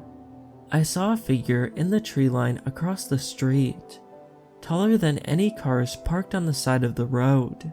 It screeched loudly and started running to our house. Will you leave me out here to freeze, P? The voice said simultaneously. I backed away from the door as it got to our yard. Please, no, I screamed. It started banging on the front door. Let me in. It tried imitating my mother's voice, but it wasn't her. I called the police, you better run if you still can. My wife warned as she started coming down the stairs, while also holding a large huntsman knife. The bang stopped. I built up the courage to look through the peephole again, but this time, it was all black. I couldn't even see our front yard, even though the yard light was on. Then, I saw something move. Something shifted. I realized it was its eye. It was looking inside the house. I screamed and backed off the door. What is it? My wife said. I just kept screaming while pointing at the door, trying to form words in my mouth to warn her, but I couldn't. That's it, I have a knife, I'm coming out. You better be gone by then, she warned while walking up to the door full of fake confidence. I tried to tell her, tried to explain to her, but the words wouldn't come out. I was whimpering. Then she opened the door. "I'm coming out." It towered over her at almost double her height. My wife froze, not even looking up. It screeched loudly and picked her up. I couldn't move, I was frozen. My wife started screaming as it ran off and back into the forest. I could still hear her screams long after she was gone. I was in shock, still frozen. Eventually, the police came trying to question me. I was completely unresponsive. All I could mutter out was, "It took her." The phone call was still connected to my mother's phone, now running at 76 minutes. The reality hit me eventually. Whatever it was, it took my wife. I calmed down despite my circumstances and was able to explain it to the cops. They sent a search party to the forest, but weren't able to find her. They also investigated my mother's grave to figure out how someone could answer the phone call. Her grave was dug out, her casket broken in half, and both her body and her phone were gone. It's been 2 days, my wife wasn't found. My mother's body wasn't found, and her phone wasn't found. I haven't tried calling again. I'm afraid it will answer. My kids have been asking where Mom is, and all I can tell them is that she is away for a little bit. I don't know how to explain it to them that she might not come back. I hope they find my wife. I am planning on calling the number again, pleading to take me instead of her, to bring her back. Wish me luck.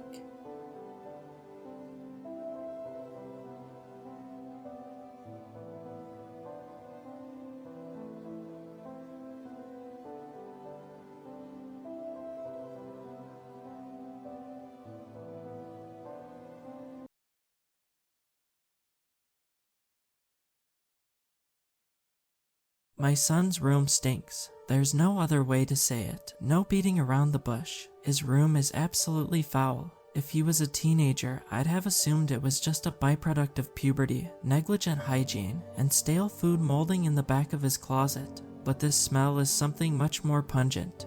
And he's only 10. It started a week after we'd moved into the new house. There was no slight funk that led up to the stench. I walked in to wake him up for school one morning.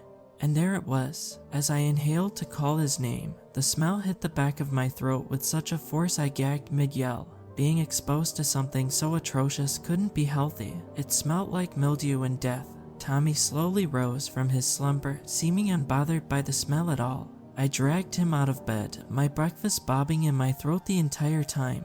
"What the heck is that smell?" I mumbled under my breath. "Danny's stinky," Tommy mumbled. At the time, I'd chalked it up to half-asleep mumbo-jumbo, but now I'm wishing I hadn't. I grabbed him an outfit straight from the dryer, worried the clothes in his closet had been doused in the stench, and rushed him out the door to the bus stop. I had to find the source as fast as possible. I globbed Vicks under my nose, and the hunt began. The second entrance was no better than the first. I was only in the room for 30 seconds before I had to puke. With an empty stomach, I tried again. Aside from the disheveled bed, nothing seemed out of place. No sign of a busted sewage pipe, no left out food, nothing. I dug through his closet, his drawers, and desk. As I knelt down to check under his bed, the intensity of the smell became increasingly overwhelming. It was the carpet. Had I been moving faster, I would have laid my head against it to look under the bed. The thought of whatever caused the smell on the carpet touching my skin made me squirm. There weren't any stains or spots that I could see, but I was sure of it. I pulled out my carpet vacuum and went to work. The hum of the machine calmed me. As I pulled the machine back, the dark water settled, small oil cells forming. Yet the beige carpet looked exactly the same as before, and yet the water. It just didn't make sense. I dumped the container and sat back to do them again. It took 4 passes. Before the water was clear, the inescapable putridity from before was gone. At the dinner table that night, I mentioned the carpet to Tommy. His eyes shifted, and his cheeks blushed. his fork making soft circles across his plate. I was completely sure he was hiding something. After some gentle pressing, Tommy sighed. "It's Danny. He's my age and he's my friend. He said he has to sleep outside. And that's not right. It's cold out there, Mom." I tried my best not to allow the shock I felt inside escape onto my face. A boy, either abused, homeless, or quite possibly both, had snuck into my son's room the night before. That awful smell was from another person. I cleared my throat trying to push the anguish back down before I spoke. "If Danny comes back tonight, how about you wake me up and he can come in the front door this time? We can get him cleaned up, and maybe he's hungry. We can save him some leftovers and call the police somewhere in between all that." But Tommy didn't need to know that part. "It'll be like a sleepover." Tommy grinned. "A sleepover? That would be so great. He could sleep in bed with me this time instead of on the floor. He was all wet last time. I think that's why he was so stinky." I grimaced internally. This poor boy. What had he been going through? That night after Tommy had fallen asleep, I opened his door across from mine and waited. I vowed I wouldn't sleep at all if that's what it took, but the day had worn me down. At some point I must have dozed off because the sound of Tommy screeching yanked me from my bed. The foul odor was back with a vengeance. Tommy was hysterical, and there was no other boy in sight. Still crying, I snatched him up, blankets included, and slammed the door before examining him. Tiny fingerprint bruises were forming along his forearm, but worse, his arm hung at an odd angle. Tommy quietly cried the entire way to the emergency room. I tried to ask him what had happened, but he only cried harder. When we finally got to the back room, the nurse explained that Tommy had a dislocated shoulder. As I held him while the doctor popped his shoulder back into place, he felt so small. After, when asked what had happened, I had no answers. The nurse glanced towards me suspiciously, before asking Tommy if he'd be okay with me stepping out of the room for a minute. My jaw nearly hit the floor. There was no world where I'd ever hurt my son, but I knew refusal would only make her more suspicious. I took a seat in the chair outside the door. After a few minutes, the nurse asked me to come back in. "Has your son mentioned a boy named Danny?" My voice shook. "He has. I haven't met him. My son says Danny is his age. I think he is either homeless or abused. My son said he's been sneaking him into his room at night to give him a place to sleep. I only caught on yesterday morning because of the smell. The boy reeks." I had asked Tommy to come to me if Danny came to the window again. I wanted to try to get the boy some help. I finished weakly. The boy I'd earlier been desperate to help had done this to my son. I just knew it. "Tommy says Danny came to the window again tonight, and he let him in. He told Danny he wanted to wake you up for a sleepover, and Danny became angry. We're required to file a report on things of this nature. Someone will be in touch." The drive home was quiet. Just before we pulled into the driveway, Tommy's voice was as small as he'd felt in my arms at the hospital. "Mom," he said he wanted to take me home with him instead, that we could have a sleepover there. He said he lives in the lake. Tommy slept in my bed that night, but I didn't sleep at all. After making sure every window and door were locked, I was left with my thoughts. Lived in the lake. My mind wandered to the lake in our backyard. Tommy hadn't given any kind of sign that he'd been afraid of the lake before, and this wasn't a nightmare. The smell and injuries had proven that. Something tickled my brain, something just out of reach. I hopped on the internet and searched for Danny, 10 years old, our town. The first search result gave me my answers. Danny Sanders, 10 years old, missing. There wasn't much information in the article, but then again, the police didn't seem to know very much. There was a picture of Danny. Dark brown hair hung across his eyes as he smiled, and just below it, a video. At 7:15 a.m. this morning, the Sanders family discovered their son, Danny, missing from his bed. Police are asking the public to keep an eye out for this boy. The same photo of Danny flashed across the screen, and if anyone has any information to please come forward. And now a word from Mrs. Sanders. The anchor's concerned face lingered on the screen for a moment before the feed transferred over. I nearly screamed as the video continued. "My son Danny is my world. My only son." This woman was sobbing in front of my house. "Please, we just want him back safe. He's a good boy. Please." The last word clipped short as I closed the page. "I think I know where Danny is sleeping now. and I think he wants my son. There was no chance I'd be getting any sleep after my revelation, so instead I began to devise a plan. My first thought had been to call the police, but what would I even say? Yes, officer, I think the ghost of the missing boy who lived here before is hurting my son. Oh, and also, I think his body might be in the lake because that's what he told my son while he dripped filthy lake water all over his room. They'd think I was crazy, or worse even, involved in whatever had happened to Danny. I debated instead on an anonymous tip, but I was worried it would somehow come back to me. We lived in a world full of cameras and few payphones. With all other options expended, I decided that after Tommy woke up, I'd drive a town over to buy a burner with cash. But there was something I needed to do first. I needed to go down to the lake. I needed to see where Danny lived. As light streamed through the curtains, I prepared myself to go. I tucked Tommy in and kissed his forehead. I was hesitant to leave him alone. But we spend our entire lives learning that boogeymen only come out at night. And in any case, I couldn't imagine taking him with me. He'd been through enough. And the lake was just a few hundred feet from the back door. Heart thudding, I set out towards the lake. As I got closer, hints of the smell that had soured Tommy's room moved with the breeze. Now, with the water only a foot in front of me, I could see what appeared to be oil slicks across the gently lapping waves. My brain began to scream inside before the thought had even fully formed. I had a sudden compulsion to touch the water. I took a step forward and started to lean in and reach out. I was so entranced, I hadn't realized it wasn't just my brain screaming. A strong hand roughly grabbed my shoulder as a woman's voice barked, "Hey, you got something wrong with your ears or something?"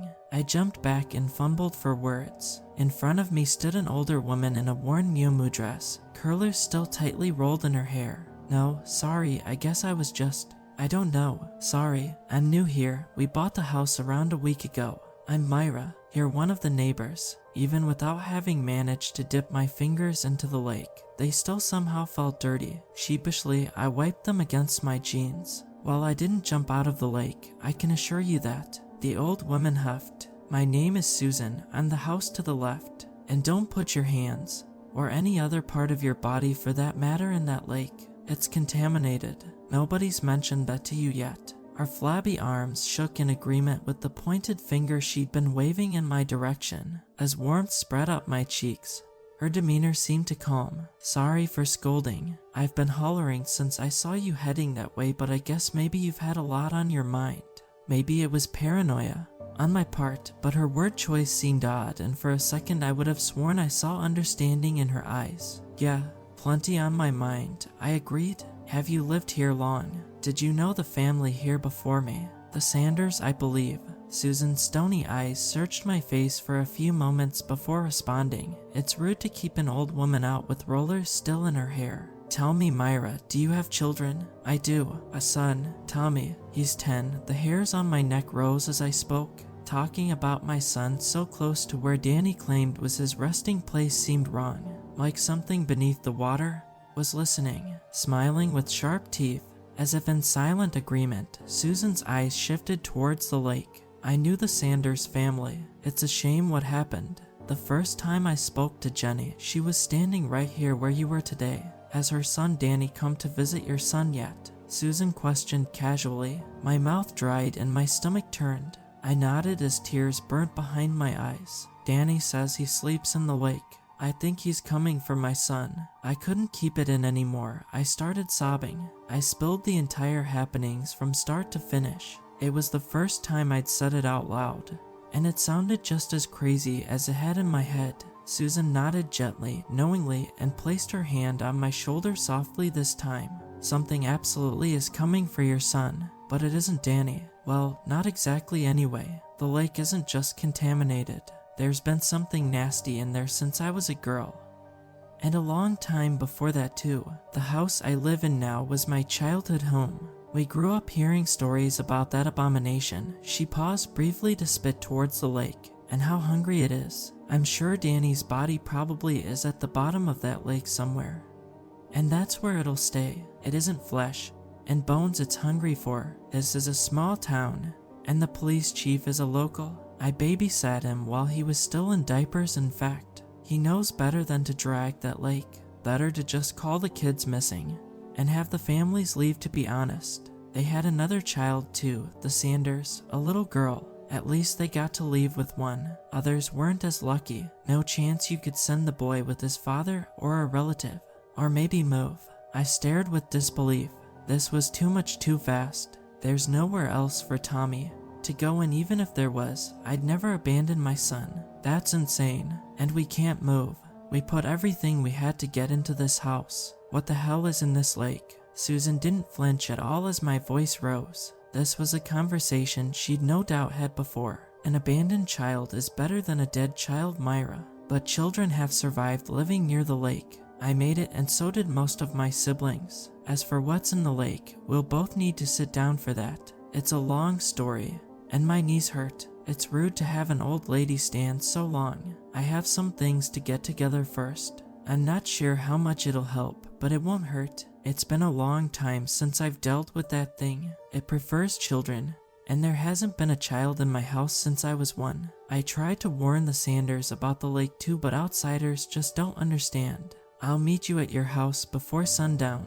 Don't let anyone in aside from me. Enjoy the day with your son, and stay the hell away from the lake. And have some dinner ready. I can't think on an empty stomach. And anyhow, not feeding a guest would be rude. With that, Susan sighed and turned back towards her own house, leaving me next to the lake alone.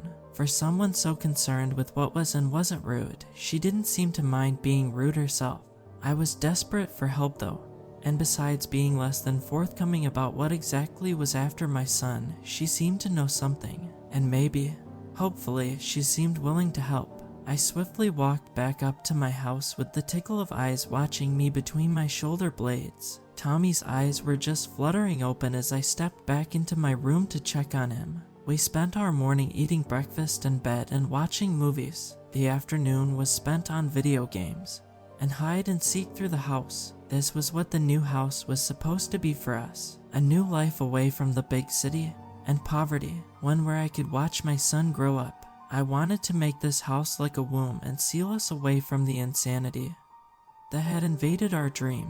Over the sounds of Tommy's giggling, the light rapping on the door was nearly drowned out. As I headed to the door, the light rapping turned to a knock and then a pound. Susan, I assumed, was impatient. I unlocked the deadbolt and reached to unlock the knob when my hand froze. I could hear Susan's warning from this morning in my head. Don't let anyone in aside from me. Did that mean I should expect someone else to knock? I brought my eye to the peephole, but it appeared to have been painted over. Frustration swept over me for not thinking to check such an important detail before being in a position to need it. I tried to keep my voice steady, but failed. Who is it? The pounding finally stopped. Hi, it's Sarah. Can Tommy come out and play, please? A small voice tinkled from the other side of the door. I turned to Tommy, who had hidden himself behind me, keeping one of my legs in a death grip. Do you know a Sarah from school? I whispered. Tommy, white as a sheet, shook his head violently. The pounding at the door began again. I don't think right now is a good time, Sarah. The banging again stopped.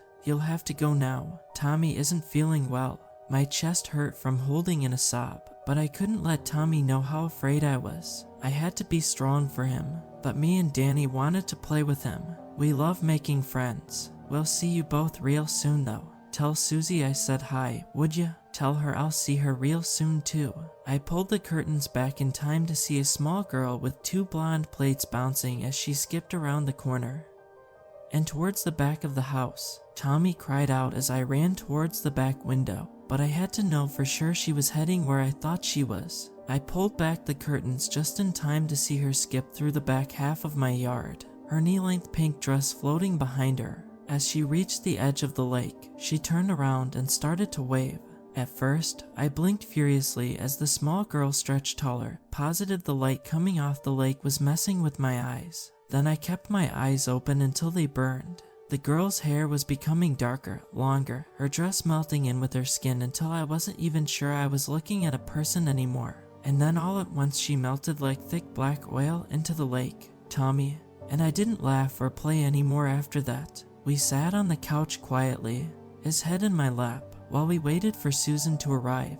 The last bit of light was just lingering in the sky when there was another knock at the door. Fear catapulted itself across Tommy's face, but I was sure it was Susan this time. Still, Sarah's blonde plaits bouncing as she gleefully skipped to the lake played in my mind.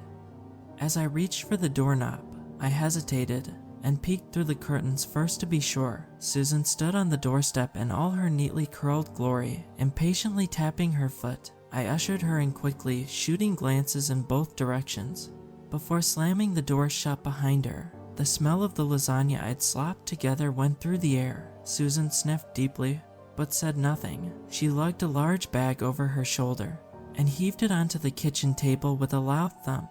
Her eyes softened as she glanced at Tommy sitting frightened at the table and then to me. I was too worn from the day and surprised by Susan's entrance to form even a greeting that would coherently translate from brain to mouth. Susan cleared her throat. Well, I see it was too much to expect the food on the plates, but at least you've made something. My entire life was falling apart, my son wasn't safe, and my sanity felt at risk. But of course the old bat was worried about food. Susan sat next to Tommy. As I grabbed a plate, tensely I asked, "Who's Sarah?" Susan stiffened as she side-eyed me. "Where did you hear that name? I truly hope you weren't snooping it." I cut her off, tired of endlessly being chastised about manners when everything about the last 48 hours felt like a fever dream. "She came to the door before you got here. She was looking for Tommy. She said to tell you hi, and that she'd be seeing all of us soon." Then she skipped back to the lake and melted into it. As hysteria edged in, an accusatory tone began to take over. I knew none of what was happening to Tommy was Susan's fault, and I understood why she hadn't come to the doorstep on move-in day with a pie and a crazy story, but I was just so angry. Susan roughly smacked her hands on the table. "Language," she bellowed. "It's rude to swear at your elders." The deep crimson spreading across her pale, wrinkled cheeks made her look as if she'd been slapped. She took a few deep breaths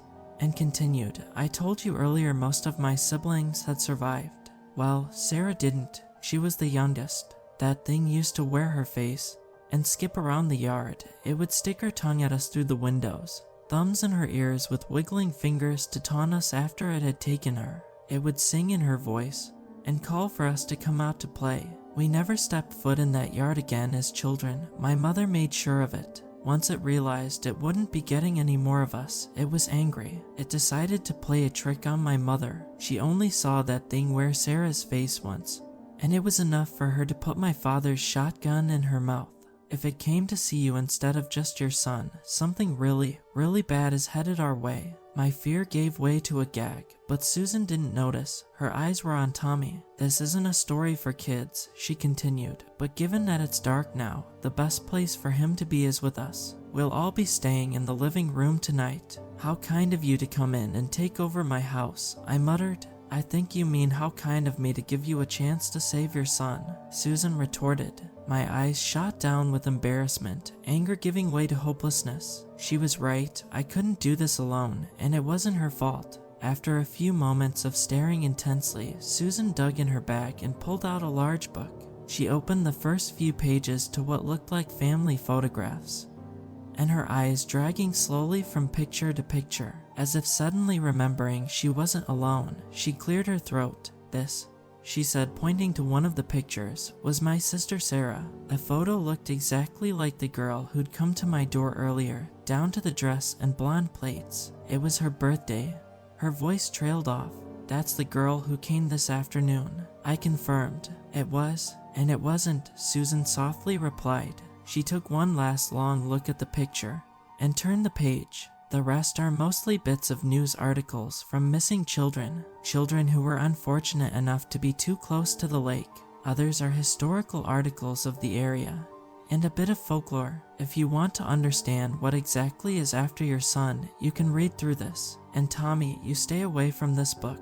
It's not meant for kids." With that, she slid the book towards me and I set her dinner plate in its place. Later that night, as Susan snored on the recliner a few feet from me, I got to reading. Tommy was curled up like a cat on the couch, sleeping peacefully long before Susan and I were ready to retire, so I offered to make a pallet on the floor. There was plenty of room to spread out and take notes. The book was large, but most of the pages weren't entirely filled. Some only had one small, snipped article centered on the page. Others looked like a child's collage. Children had been going missing near the lake for well over a century. How the FBI hadn't suspected a serial killer or something and moved in was beyond me. I thought of waking Susan to ask, but when I looked up, I noticed the drool glistening on the corner of her left lip and decided to make a note to ask tomorrow. As I delved further into the book, news articles and handwritten lore scrawled almost illegibly on notebook paper began appearing on the same page. I was so enveloped in my research, the creak of a door deeper into the house caught me entirely off guard.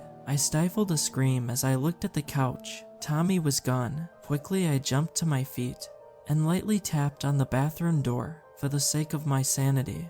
He had to be there. Yes, his small voice answered. I pushed out a large sigh of relief. Nothing, just checking on you. I laid my hand against the door as if to feel his presence before heading back to my book. After a few more pages, I think I finally understood what Susan believed was in the lake. The book claimed in 1,800 seconds, when the town was just starting to come together, a small cult was discovered. Jeremiah Roller, the cult leader, had amassed just 2 followers. He had convinced them by maintaining a pure diet of children, the group would not just be consuming their bodies, but also be their innocents, also referred to in the sloppily written notes as souls. According to Roller, the more innocents eaten, the more pure their souls would become. This, according to Roller, was the secret to salvation. When not immediately discovered, the trio became sloppy. They decided they could eat more slowly. One early morning while his captors were sleeping, a child escaped. He made it into the town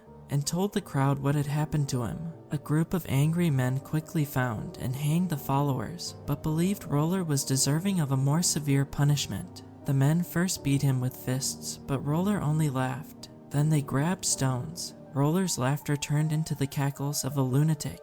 As mob mentality grows, so does brutality. They forced hot tar down Roller's throat. Only then did the laughter cease, replaced by a constant, thick gurgling. 2 of the men set out alone on a boat, rowed the dying cult leader into the center of the lake, and dropped Roller off the side to drown. A week later, the first child disappeared, and then a second. And then another little girl. She swore she saw her sister walking hand in hand with one of the missing children towards the lake. As I finished the last article, I tucked my head between my knees, clutched myself with my arms, and began to sob. How could I possibly save my son from something like this? How many others had tried and failed? It was all too much. I hadn't realized how loudly I'd been crying until I felt Susan's arms around me. There, she shushed. Suddenly I felt her stiffen. Where's Tommy? He went to the bathroom. My voice trailed off. How long had it been? Long enough I'd finished more than a page. Terror struck me as I leapt from the floor in Susan's grasp and through the bathroom, flung the door so hard it slammed into the wall. The white ruffled curtains danced gently in the breeze that flowed through the open window. Tommy was gone. Susan ran in behind me as I screamed. That moment felt never-ending. I knew in my soul that if there was a hell, it would be the moment the door hit the wall. And I saw an empty bathroom. The moment I heard screaming, and my brain wouldn't let me understand that it was coming from my own mouth. Susan broke me out of my trance, grabbing a handful of my hair and dragging me back to the living room. You run right now towards that lake. We might not be too late yet, but we will be if you don't cut your freaking out, Susan spat sternly. I had no time to even register she'd used foul language. I spun on my heels and ran. Just a short distance ahead through the darkness, I could make out 2 children holding hands, walking slowly towards the lake, and most visible detail being 2 blonde plates. My bare feet flew across the wet grass, and once threatened to slip. I caught my footing as my breath hitched. I was close enough now to see Sarah and Tommy clearly, their pace unaffected by my advancing. When I was nearly close enough to grab Tommy, something bright screamed past my left side and slammed into the back of Sarah's head. I didn't take even a second to try to understand what had happened. I snatched Tommy, the thing wearing Sarah's face turned towards me. Her jaw unhinged unnaturally, showing far too many teeth, and let out a screech so high-pitched my eardrums painfully vibrated in protest. A second screaming bolt of light flew directly into her mouth.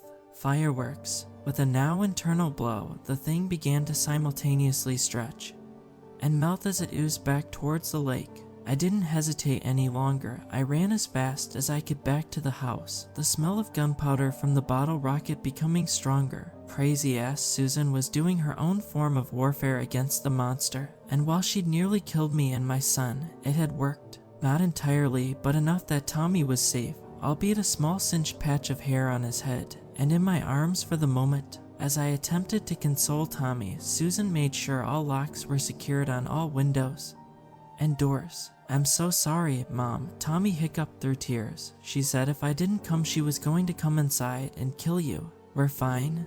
"Tommy, you're fine," I whispered over and over until he settled. Susan sat calmly on the recliner, waiting patiently for our moment to pass. "Sun should be up soon and we'll need to get to work. Rest a little now, we'll all need it." Goosebumps spread across my body at Susan's words and cool tone. "Get to work." "Oh, absolutely," Susan lightly chuckled. "We're going to kill it." After my earlier adrenaline overdose, I couldn't imagine getting any rest. Somehow though, sleep found me with Tommy wrapped safely in my arms. After what must have been several hours, I awoke to hushed voices coming from my kitchen. I gently slid Tommy onto the couch to investigate. "This is the last of it. I can't be any more involved than this. Susan, I could be defrocked. I wish I could do more," a man's voice whispered. "Well," Susan whispered back, "it isn't as if I plan to write the Pope and let him know we're blessing more than water here in Riverbend. And there is one more thing you could do, Father. You could take the boy to the church. Keep him there with you until it's done. And what if it doesn't work? What if you don't come back? What would happen to the boy then?" Furious, I stormed into the kitchen. The nerve of this crazy woman to try to make plans for my son without me. My anger took a sharp turn as I entered. Susan stood on one side of the counter, and a man who couldn't have been much older than myself stood on the other side. He was dressed like a priest, collar and all. But that isn't what stole my fury. It was the 6 Molotov cocktails sitting on my counter. "What the hell is happening?" I shrieked. "Shush," Susan spat sharply. "You'll wake Tommy. And now isn't the time. I told you before it's rude to snoop. And what about my son? You really think I'd let you ship him off with a stranger? What is the matter with you?" I was angrier than I'd ever been, but worse, I was terrified. I was to the point of waking Tommy, getting in my car, and driving until the wheels fell off. If only we'd had somewhere to go. This is Father Tanner. He's no stranger, at least not to me. And you don't have much choice left but to trust me, Myra. We're going to end this once and for all, but we can't do that with Tommy underfoot. It's too dangerous for him to be here. I was angry, but she was right. With nowhere to go and no one else to trust, I had to keep Tommy safe. I want to know what's going on. No more half stories, Susan. I have to know that what we're doing is going to save my son. Internally, I cursed the tears leaking from my eyes. I didn't feel like a monster slayer or even a good mother. I felt weak, powerless, hopeless. Tommy needs to be out of the house. Father Tanner blessed these. She gestured towards the cocktails on the counter, and we're going to use them to kill Roller. With holy fire, we're going to purify the lake of that bastard Roller once and for all. I have a small boat, not too small, big enough for 2. We're going to row out to the lake, right where they threw his body. It's where Roller is the most whole, but also where he's strongest. And we're going to light him up. I don't know what he is, Myra, not really. I don't think there's any bones left to burn. But I know what he is, mostly that nasty, smelly, oily crap that floats on the lake. This is our only shot. In that moment, I hated myself.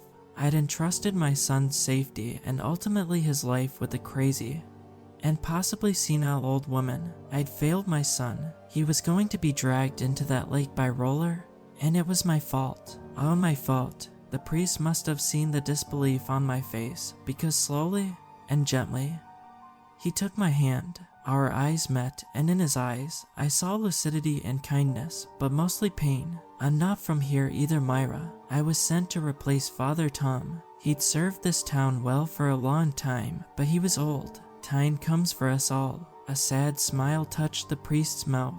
My sister was a drug addict and had become pregnant. When her son was 2, I took over custody, and just a few short years later, I brought him here with me. His name was Anthony, and he was only 4 years old when we moved here. The church prefers to move quietly when replacing priests, especially ones as well liked as Father Tom. There was no one to warn me about the lake. It took Anthony, didn't it? I whispered. It did. A tear slid down the priest's face. It was fall when we moved in.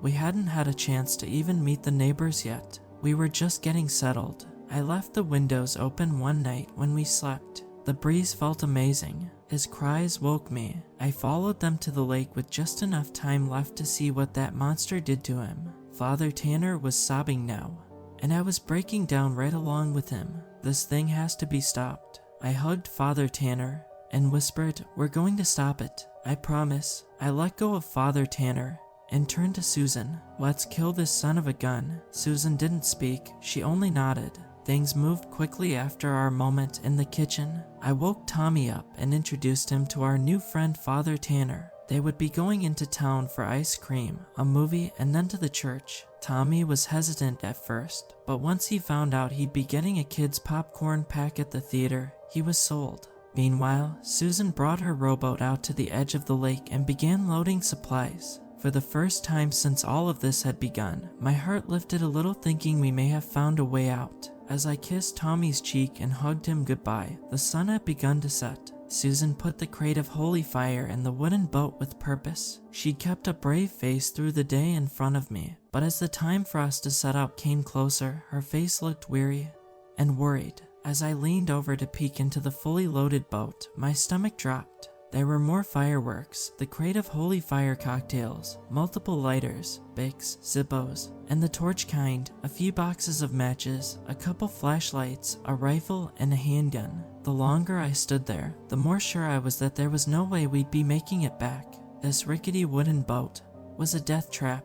When I finally looked up, Susan was staring at me. "You could stay here on the shore," she said softly. "A boy needs his mother. I wouldn't be able to live with myself if I didn't go. I have to try. For Tommy, and Sarah, Anthony, and Danny, and for you. Even if this doesn't work, thank you, Susan, for giving me more time with my son, and for trying." My voice waved, but this time I didn't cry. Susan nodded gently. "It's time." We climbed into the boat and silently began to row. At first, I thought it was suspicious that the creature hadn't tried to stop us. I mulled the thought around in my brain. Was it afraid? Was it so sure we were going to fail it hadn't bothered? Or maybe it had concerned itself with another child and was completely unaware of what we were up to. Or maybe it was letting us come out to the lake intentionally to kill us far from shore, to wear our faces to take Tommy back from the priest and bring him back into the lake. The thought made me sick. I was so lost in my head, I hadn't noticed how far we'd come from the shore, nor the speckled light from the sunset reflecting off the ever-thickening oil shining on the water. A light splash a few yards from the boat and something moving out of the corner of my eye pulled me from my thoughts. My body tensed as I looked towards Susan for a sign of what to do. Susan had put down the rose and was quietly picking up a firework and a lighter. "He's here," she whispered. "We aren't far enough out yet for the holy fire. You row. Keep your eyes open." Tension weighed on my chest, nearly suffocating me. I tried to row smoothly, but my arms were shaking. Closer now than before, a child's small giggle came from the left side of the boat. Something round slowly began to sink back into the water. As Susan swung her flashlight towards it, a child's face from the nose up was visible. Dark hair, dark eyes, Danny. As he sunk down, the eyes turned up as if he was smiling under the waves. I froze. I couldn't row, couldn't scream. The reality that we came out here to die was slowly sinking in. My grip loosened on the rose. Had I not felt one starting to slide from the hand, being pulled gently by the waves, I may have been stuck there in fear forever. I rearranged my grip and began to row faster, smoother. There wasn't much further to go now. "See the red float bobbing up ahead," Susan whispered. "That's the center. That's where we need to be. I have a feeling things are about to." Susan's warning was cut off by a loud thump against the boat. The old thing tottered against the bump. The holy fire jars clanked against each other, but nothing had broken yet. I rowed faster now, powered by fear. Susan must have seen something behind us. She flicked on a lighter and lit up one of the fireworks. I hardly heard the thing scream behind us over my heartbeat echoing in my ears. The monster roller slammed against the boat again. Somehow, the boat held. We tottered hard to the left. Susan leaned hard towards the right, trying to level the boat. The red float was just a couple feet in front of us. For the first time, I looked over the side. The water we were floating on was completely black. One last hard slam from Roller, and Susan flew back against the side. Fear flashed in her eyes. We were going to capsize. She gave me a hard, terrified look and pushed herself over. Susan, I grabbed a flashlight and searched the waters from the side she'd gone under, but there was nothing. Roller had her. The only thing I could do now was finish this. The black from the water moved and gathered in front of me. The tip of the boat gently nudged the float. The black tar climbed itself until it was a giant mound. It melted back into place until it formed a man. As it transformed, I took the opportunity to slide 2 holy fire jars between my feet and a Zippo hidden in my hand. When the tar finally took shape, a man stood on the water in front of me. His wild dark hair fell in front of his face. Light blue eyes peeked out curiously. His lips were black. "Hello, Myra." His voice sounded like a not-so-distant cousin of a garbage disposal. "Roller," I whispered. I seem to remember being called that a long time ago.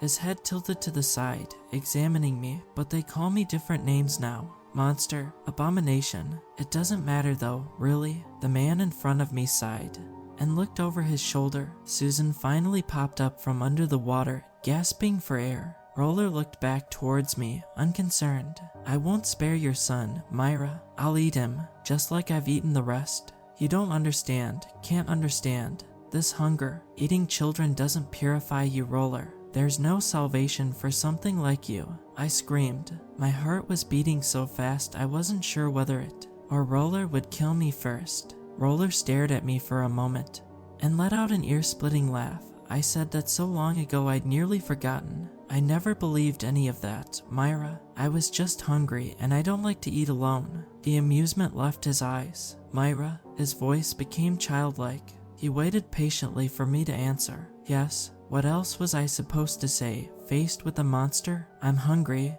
he whispered as he smiled. At first the smile of the lunatic, his grin quickly spread wider and wider, showing an unnatural number of teeth.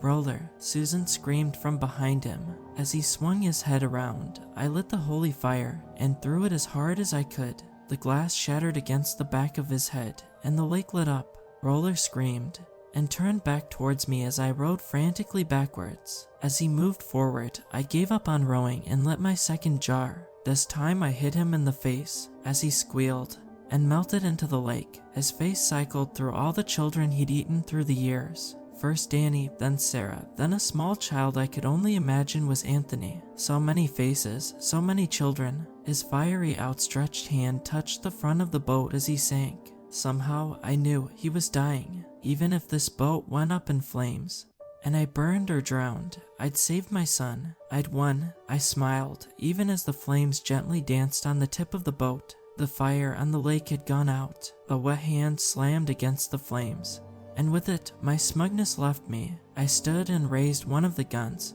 and pointed it towards the edge of the boat. But the holy fire hadn't finished. Maybe a rifle could. I took aim and waited for my head shot. Slowly, a mat of white, curly hair rose. I threw the gun down and screamed, "Susan!" I rushed to help pull her back into the boat, but it threatened to topple. "Just row, I'll hold on," she grunted. We made the long trip back the way we'd taken it out, in silence. Once my feet hit the edge, I sobbed and embraced Susan's wet, soft body, aside from a bit of swallowed stinky water, and a bit still sloshing in her ears. Susan was unharmed. In the morning, Father Tanner brought back Tommy, and we all had breakfast together. As I stared at all of the faces at the table in front of me eating happily, it almost felt like I had a family again. Tommy talked excitedly with a mouth full of eggs about the action movie he and Father Tanner had seen. Susan remarked about how rude it was to speak with your mouth full. I couldn't help but laugh. "Myra dear, can you pass the pancakes please?" Susan asked, eyes settling on me. "I'm just so hungry."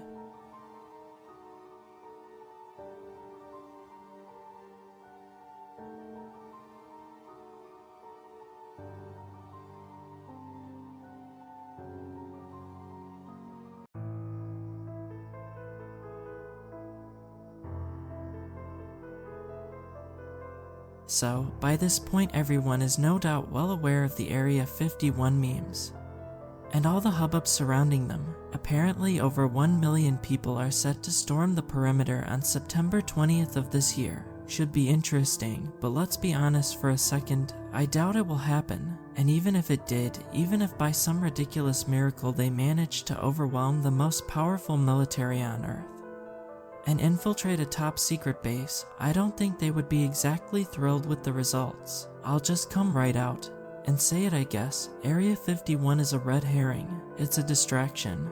And it pretty much always has been. Nothing out there but sand, reclusive scientists, and some crusty ass lake at this point. I mean, think about it. If Area 51 is one of the most top secret and covert black sites in the world, then why does everyone know about it? How secret can a secret be if everyone knows the secret? For God's sake, even Obama acknowledged its existence a while back.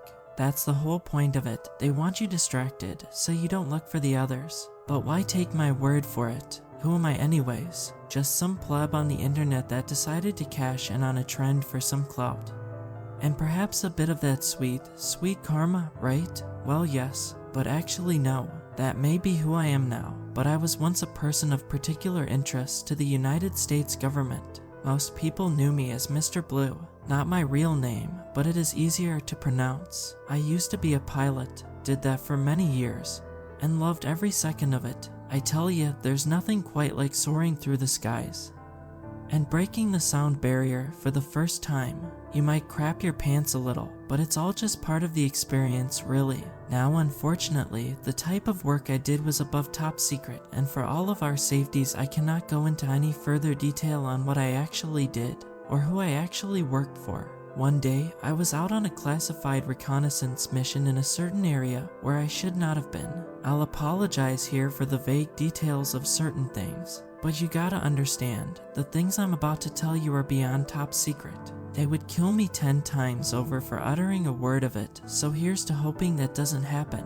Anyways, the mission was going as planned, when suddenly my instruments started going berserk on my dash. Air pressure inside the cabin just plummeted, and the speed and fuel consumption gauges looked like they were playing ping pong with each other. Everything began to rattle like crazy, and my alarms erupted into a symphony of irritation. Next thing I know, I see this bright light soar past me at an ungodly speed. The shockwave it produced was so violent that it shredded the hull of my craft. In a split second, I went from casually flying along to suddenly regaining consciousness as I plummeted headfirst towards the ground at terminal velocity. I managed to pull my chute before I splattered, but as I touched down, I almost wished I hadn't. There I was met by an awaiting entourage of at least 24 men in winter camo suits and masks. They all pointed their weapons at me and screamed in a language which I recognized as English. I tried my best to calm them down and appear unthreatening, but that didn't stop them from wrenching me into a pair of handcuffs and hauling me into one of their vehicles. They began to drive away, and the real severity of the situation hit me. I was not going to be saved. The people I worked for had never said it, but it was always well known that if ever you were captured, then you were pretty much on your own. With that in mind, I had no real incentive to keep my mouth shut once they started interrogating me. It may seem cowardly, but I was not about to be brutally tortured for a former ally, which would never come to bail me out. Yeah, the government says they don't torture people, but trust me, when they really want to know something, there's no tactic too extreme, and they really wanted to know something. So I told them about who I worked for, what my mission was, where I grew up, all that jazz. It was all fabricated, but they took the bait regardless thanks to their severe distrust of the Russians at the time. They were actually pretty cool after that. I mean, they wouldn't let me leave their custody, but that was better than being dead. Or at least it was at first. They transported me away from my initial interrogation place into a secure facility somewhere nearby. I was blindfolded the whole time, but from the rumbling of multiple vehicles, sounds of doors sliding open multiple times, and the distinct feeling of my stomach dropping, I could tell they had taken me somewhere deep underground. Soon after that, I stepped off the elevator, and they removed my blindfold. Their leader was a guy with a stern face, thick gray beard, and eyes that looked etched from concrete. He wore a black suit with some symbol upon his heart pocket that I didn't recognize. He stepped in front of everyone and outstretched his arms while staring me in the eye. "Welcome to your new home." An ever so slight grin slithered onto his face as he said it. I glanced down the dismal gray hallways, which seemed to stretch out further than I could see in multiple directions. They lead me down the hall on the right, past dozens of locked corridors and rooms before ushering me into a cell. My handcuffs were removed soon after, and the door slid shut behind me. The same man that had welcomed me to the facility then approached the window and pushed the intercom button. "We appreciate your cooperation, Mr. Blue. I don't believe there is any reason why our time spent together has to be unfriendly. I apologize for all of this, but you must realize that this is a necessary precaution we must take.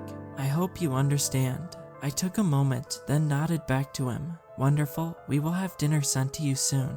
If you require anything, then please notify one of the guards outside of your quarters." And with that, he and his little entourage turned and strolled down the hallway. That was my very first night in the facility I eventually came to know as Fez. I don't think it's the official name, but I heard several personnel at the base refer to it by that acronym over the years. I still don't know exactly what it stands for. Forbidden Enclosed Cigarette, Forsaken Evil Sue, Forced Ejaculation Seal, Fabulous Elf Zombies. The best I could really come up with was Fortified Experimental Zone. It makes the most sense too, all things considered. At first it wasn't actually too bad. The staff was nice, they cooked great food, and there was plenty to see around the base. Although every once in a while, I would hear the screams just barely echoing through the vents. They interviewed me probably 100 more times after that, and were especially interested in the craft which I was piloting. The craft in question was one of our own top secret technologies, but unfortunately it had been blown to smithereens by whatever that light was, so I couldn't tell them much about it. It took years of incarceration there, but eventually the staff came to trust me almost as much as they did their own comrades. We would laugh and joke with one another, and soon enough we became what some might even consider to be friends. I became especially close with one of the scientists. They're named Kevin. Kevin was a smart guy, comical too, and explained quite a lot of things to me. He and I would spend hours talking on countless occasions. He was my only real glimpse into what was happening in the outside world. He'd bring in books and movies for us to enjoy together. He kept me updated on everything, and over the next 30 years we developed a close friendship that I will always treasure. I must have displayed some kind of intellectual potential, because they eventually started asking for my input on various curiosities stationed throughout the base. They only did it because I had sworn them complete loyalty, and would never be allowed to leave the base anyways. But for me, it was just nice to feel included. The base itself was absolutely colossal. They always blindfolded me during transport to any location. But one time I caught a glimpse of the buttons in the elevator. There had to have been at least 50 of them on that panel. I remember the first time they showed me one of the lockdown blocks. There were guards posted at every cell, and I heard some very strange noises emanating around me as we traversed the halls. I thought for sure they were about to show me some horrendous beast from the depths of hell, and prepared myself accordingly as the howls of unseen things echoed throughout the halls. The lead scientist, Dr. Rosseville, rolled back a two-way mirror curtain and my heart froze from anticipation. In the cell before us, there was nothing more than a human girl in a gray jumpsuit. She was young, maybe 5 years old or so, but there seemed to be nothing out of the ordinary about her. I looked to Dr. Rosseville, and he flexed his cranial muscles. Before pressing a button, I heard the sound of gas seep into the room. A few tense seconds passed, when the girl suddenly shrieked like a banshee. Her head tilted back and I saw jagged, needle-like teeth emerge from her mouth. Her jet black eyes then lurched towards us, and she lunged at the window. She struck it hard and fell back to the ground, snarling and hissing like some ravenous jackal. Dr. Rosseville then pressed the button again, cutting the gas and posing a question. "You ever seen anything like her, Mr. Blue?" All I could do was shake my head slowly as I watched the young demon child stalk about on the other side of the glass. They found her in the woods outside of Whitehorse with a freshly disemboweled man. She was eating him and appeared unaffected by the sub-zero temperatures. I suddenly felt like vomiting, but I said nothing, only stared back at the unusually gruesome little girl. What the hell was she? Unfortunately, I never was told anything else about her, and I doubt the personnel knew much more anyways. They came to show me a lot of very strange things over the years. A giant brownish orange-haired primate that walked upright and seemed to respond to facial movements. A humanoid-shaped being that was only detectable using infrared equipment. A golden chest that would instantly kill anything that touched it. A 10-foot-tall creature wrapped in vines that emitted bouts of radiation and blended into environments with perfect camouflage. A monstrous fish at least 80 feet in length frozen in nitrogen. Various abhorrent creatures that I'm guessing were the results of relentless genetic tampering. I had never seen anything like it. All of the monstrosities housed there, and the secrets buried in their possession. They also asked for my advice on a certain paradoxical experience that had plagued them as well. They told me that for decades there had been hundreds of unsolved cases of human disappearances that seemed to defy all explanation. Young children would be found on cliff edges that they could not have possibly reached, while old and frail people would be discovered dozens of miles away from where they had last been seen only a few hours later. Most of them would never be found at all though. I could almost see the fear dripping from their eyes as they relayed case after case of the recorded incidents, and it was clear, although not said, that they had no idea what the cause was. Unfortunately, neither did I, as it was the first I'd ever heard of the bizarre experience. I told them honestly that I didn't believe my former allies were responsible, but I don't know if that made them feel better or worse. Throughout all of my years there, I had always found one thing peculiar. After all the weird and terrifying things they showed to me, there was never any mention of extraterrestrials. That's what everyone thinks these black site facilities house after all, but nevertheless they made no mention of it. That made me smile a bit when I thought about it, because they had no idea how close they were. The closest thing they had was this weird tentacle creature with a ringed set of teeth in its mouth. It looked almost like an eel, but possessed 4 iridescent green eyes and a ring around its head. It didn't live in the water either, but instead slithered around on the ground in a very swift and very unsettling motion. They said its DNA resembled nothing like anything they had ever found on Earth before, hence the reason they believed, but were not certain of its otherworldly origins. Kevin and I got to talking back in his quarters one night, as the rest of the crew retired for the evening. He shared with me a bit of his brandy, and we were content to just chat as friends late into the night. He told me a lot about himself that he had never mentioned before. He showed me pictures of his wife and his son that had been taken from him.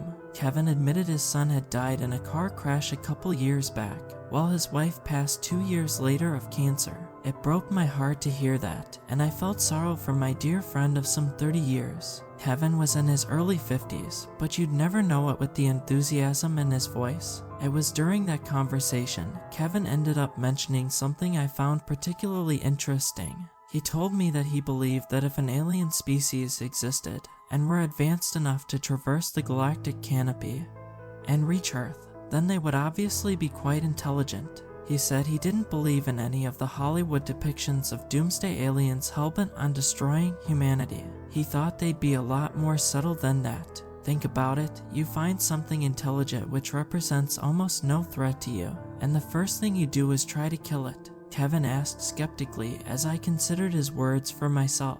That'd just be a waste, and no species that fancies themselves as advanced beings would do something so brash. At least I hope they wouldn't. He chuckled slightly and shot me a knowing look mixed with a unique intrigue that almost glistened in his gray eyes. Even if they thought we were destroying our own planet or something, why would they care? There are trillions of other planets in the Milky Way alone. They could pick any of them if they wanted natural resources. I chuckled to myself, almost sensing where the conversation was headed. It's not the planets they're after, I replied. Kevin snapped and pointed his finger at me as his face lit up. Exactly, they'd want to study us, learn how we operate, how we organize, and how we live.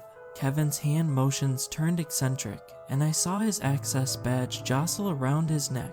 He took another sip of brandy and continued. They'd probably learn more about us than we even know about ourselves. I mean, granted they have to be more intelligent. They could learn up close, understand how humans work. They'd have no need for bloodshed, when they could simply and conspicuously integrate into human culture. They have no doubt mastered the art of altering their biology to disguise themselves as humans. I mean, that's nothing when compared with the tech they used to get here, you know? He paused from his enthused monologue and wiped the steam off his glasses. I just sat back, happy to let him continue, as I found it fascinating that he could know so much. Aliens, they're not warlords. They're poets, architects, authors, musicians, beings that wish to create. It is the ultimate calling for an entity so powerful. Kevin took a deep breath and reveled in his own explanation.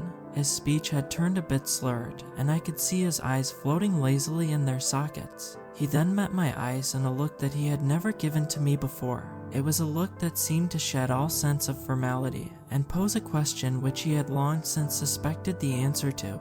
"You're not really from Russia, are you?" The sudden accusation caught me off guard, and I felt my stomach drop like a lead weight. I didn't say anything, and Kevin just scoffed. "You had everyone fooled. And I mean, I was too for the longest time. You had a suitable backstory, authentic sounding accent. All the alibis you gave us checked out." He paused and clasped his hands in front of him. "You look so authentic too, but there was one thing you missed. One thing that you just can't fake." He looked me deep in the eyes and fell silent. He didn't have to say it, for I already knew what he meant. The eyes are impossible to truly fake. "That night your craft was shot down. What were you doing here?" Kevin and I maintained a prolonged eye lock before I finally responded. "Reconnaissance." For the first time in decades, I dropped the Russian accent, as it was clear there was no longer any reason to lie to my dear friend. "And what did you see?" Kevin stared into the very depths of my soul as he asked, and I spoke the truth. "Beauty, poetry, creators, much like us." Kevin just stared at me for the longest time, as if he were weighing my soul in his mind. I wondered what he planned to do since he had found out, but I didn't ask. Kevin eventually smiled and rose to make his way to the cell door. He reached into his coat pocket and withdrew a black steel pistol with a long snout. I slowly met his gaze, and he chuckled. "Mr. Blue, do you wish to go home?" I nodded after pausing to think for a moment. Kevin looked over his weapon and primed it for use. "I hope your allies can forgive us." Without another word, he flashed his security badge and the locks on the door gave way. He motioned for me to rise and follow, and so I did. Kevin glanced back and forth down the hallway, but due to the late hour, there was no one around. He and I sprinted down the corridor and onwards to one of the security booths. He flashed his badge as I hid just out of sight. He entered the room, and I heard the noise of a brief scuffle before two bright flashes ended it. Kevin re-emerged with wild eyes and beckoned me to follow. He and I dashed down the hallway and reached the massive main shaft elevator soon after. For the first time I entered without a blindfold, and Kevin punched the button to the top floor, and the security code required to power it. Security system will be down for a good half hour, but automated distress beacons have already been activated. That gives us about 8 minutes. Kevin dropped the clip from his pistol and popped in a fresh one. I saw spackles of blood on his glasses and cheek and a frenzied look in his eye. "Here, take this." He reached out his hand and held something which I had not seen in decades. The old radio from my craft. I took it, and he and I met eyes as the elevator door opened. It was back to running after that, but a few minutes of it and we had reached an underground parking facility. Kevin quickly unlocked a nearby vehicle, and the two of us hopped in as he fired it up. The engine roared to life, and Kevin accelerated through the lot. A moment later, and we exited the underground facility, and I saw my first vision of the night sky in over 4 decades. There were men stationed at the perimeter gates that attempted to stop us, but Kevin didn't flinch. He crashed right through the wire fence on the perimeter, causing multiple lights to activate in our wake. I heard a siren blaring behind us, and the silhouettes of people dashing throughout the snow. "There's a suit in the back. Put it on." I did as he requested without question, and fit the snug polyester garment over my body. It covered every square inch from foot to the nape of my neck, and felt incredibly comfortable. "There's a dial on your right side. You can use it to mask your body heat. They're gonna be after you." He tossed a map into my lap and continued barking instructions. "You can contact your friends with that radio, right?" His eyes flashed to me as he slid onto the main road and away from the compound. "Yes." Kevin nodded. "Make your way north. They won't be expecting that." There's a river up there about 30 miles away through the forest. Once you find it, head east until you find a small town. Ask the guy at the post office for Mr. White. He's a friend of mine who's agreed to help you. He'll take it from there." I tried to digest the flow of information as best as I could and remain confident. It had all just happened so suddenly. "I stashed you some food in the bag. Should last you a good couple of weeks." Kevin then swerved around a corner and reoriented us onto a new dark road. In the sudden influx of adrenaline, a sudden thought occurred to me. "What happens to you?" Kevin didn't seem to want to acknowledge the question. "Forget about that, just get back to your people." Behind us, a flurry of lights suddenly ascended into the night sky. The whirring sound of rotary blades then pierced the tranquil canopy of the blustery night. "Damn, I had hoped I could get you a bit farther than this." He suddenly slammed on the brakes. My head lurched forward, and the car spun back and forth along the icy road. "Take this too." He handed his long barrel pistol over, and I hesitantly took it. He and I then met eyes for one final time.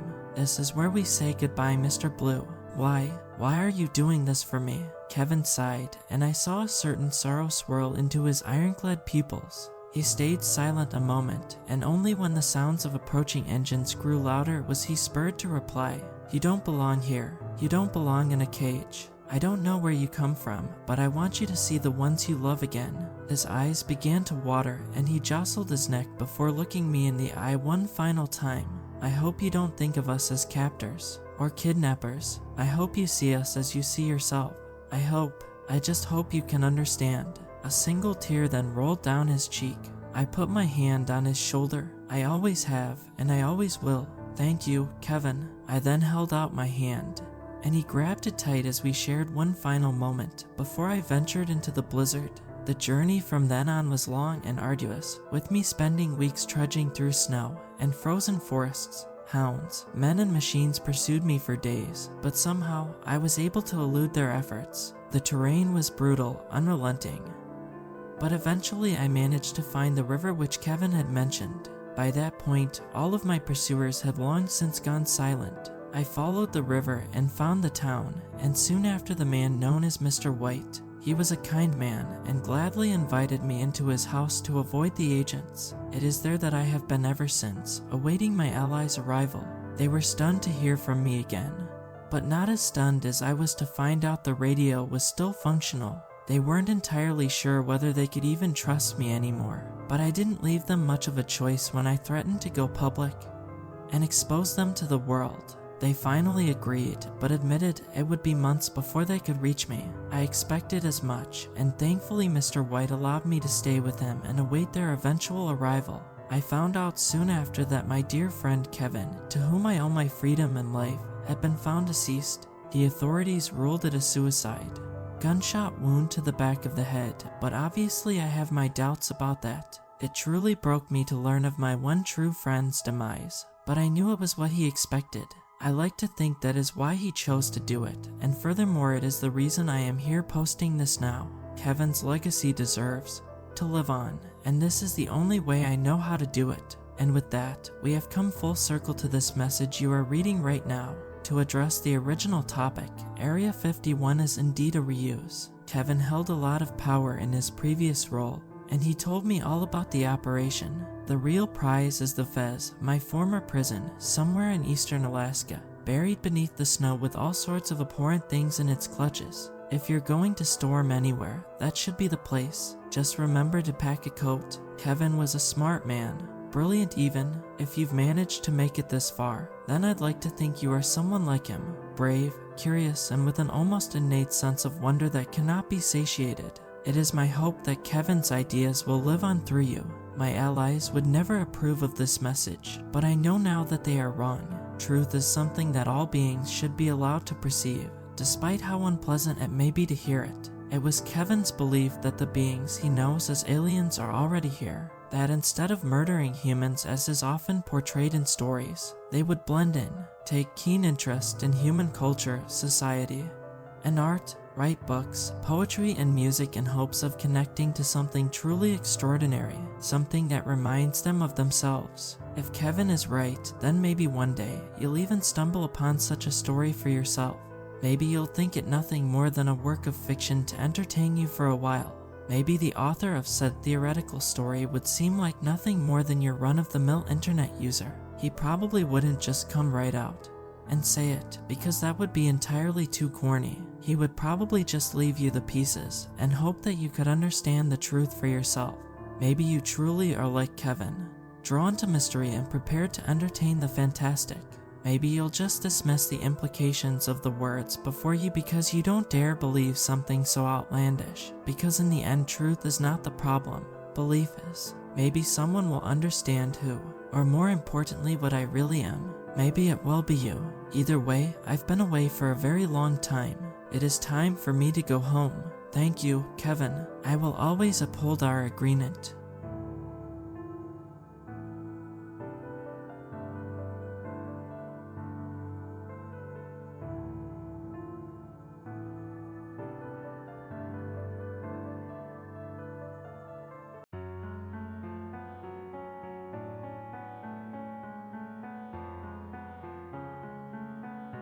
Saunder, a word used to describe the profound feeling of realizing every stranger around you has a life as complex and important as your own.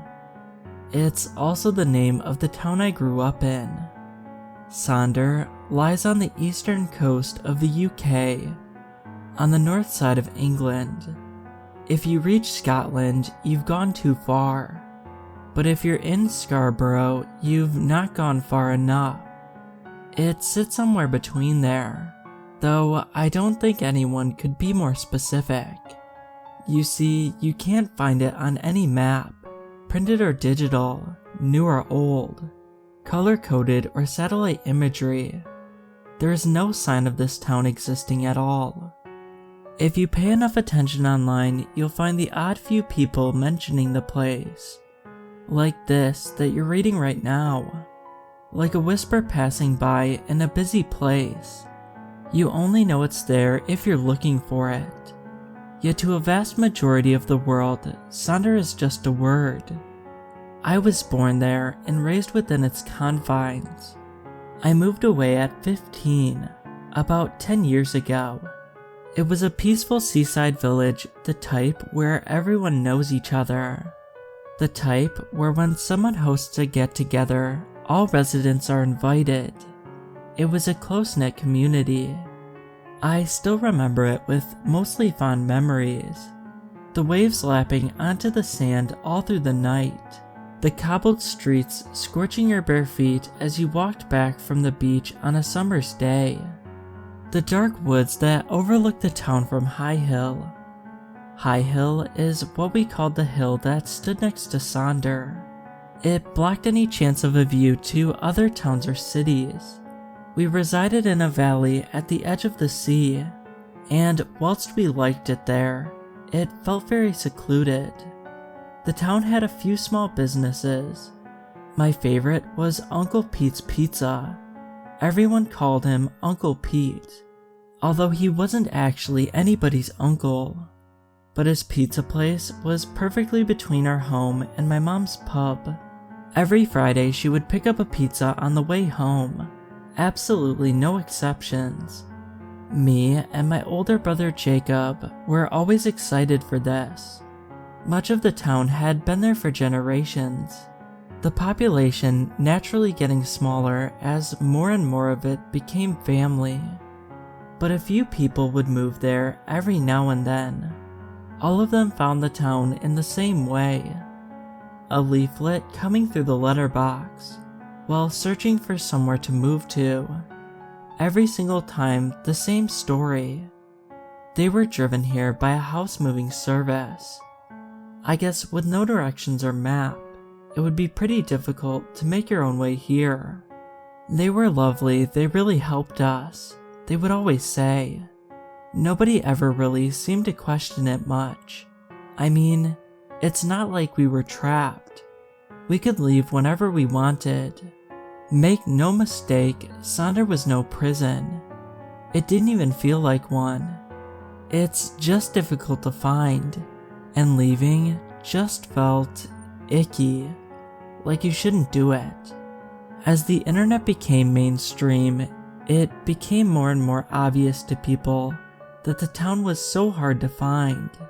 Suddenly, people had friends from outside of Saunder, but they could never visit because they could never seem to find their way in. GPS signal was weak, and opening any app on your phone that tracked your location wouldn't pinpoint you. One truly odd thing about Saunder was the appliances. All of them had the same logo on somewhere, the letter V in a circle. Since leaving, I've tried to research this company, but to no avail. The moving company that people arrived in also had this logo on their vans. The town had its issues, none more known than the scream singers. At night, if you listened hard enough, you could hear them. A chilling, soft sound. It was almost like a distant scream, yet more melodic. Something enchanting yet fills you with dread. Nobody ever saw them, but someone in the town would go missing every now and then, maybe once or twice a year. Some lived alone and hadn't been seen in a few days before anyone realized.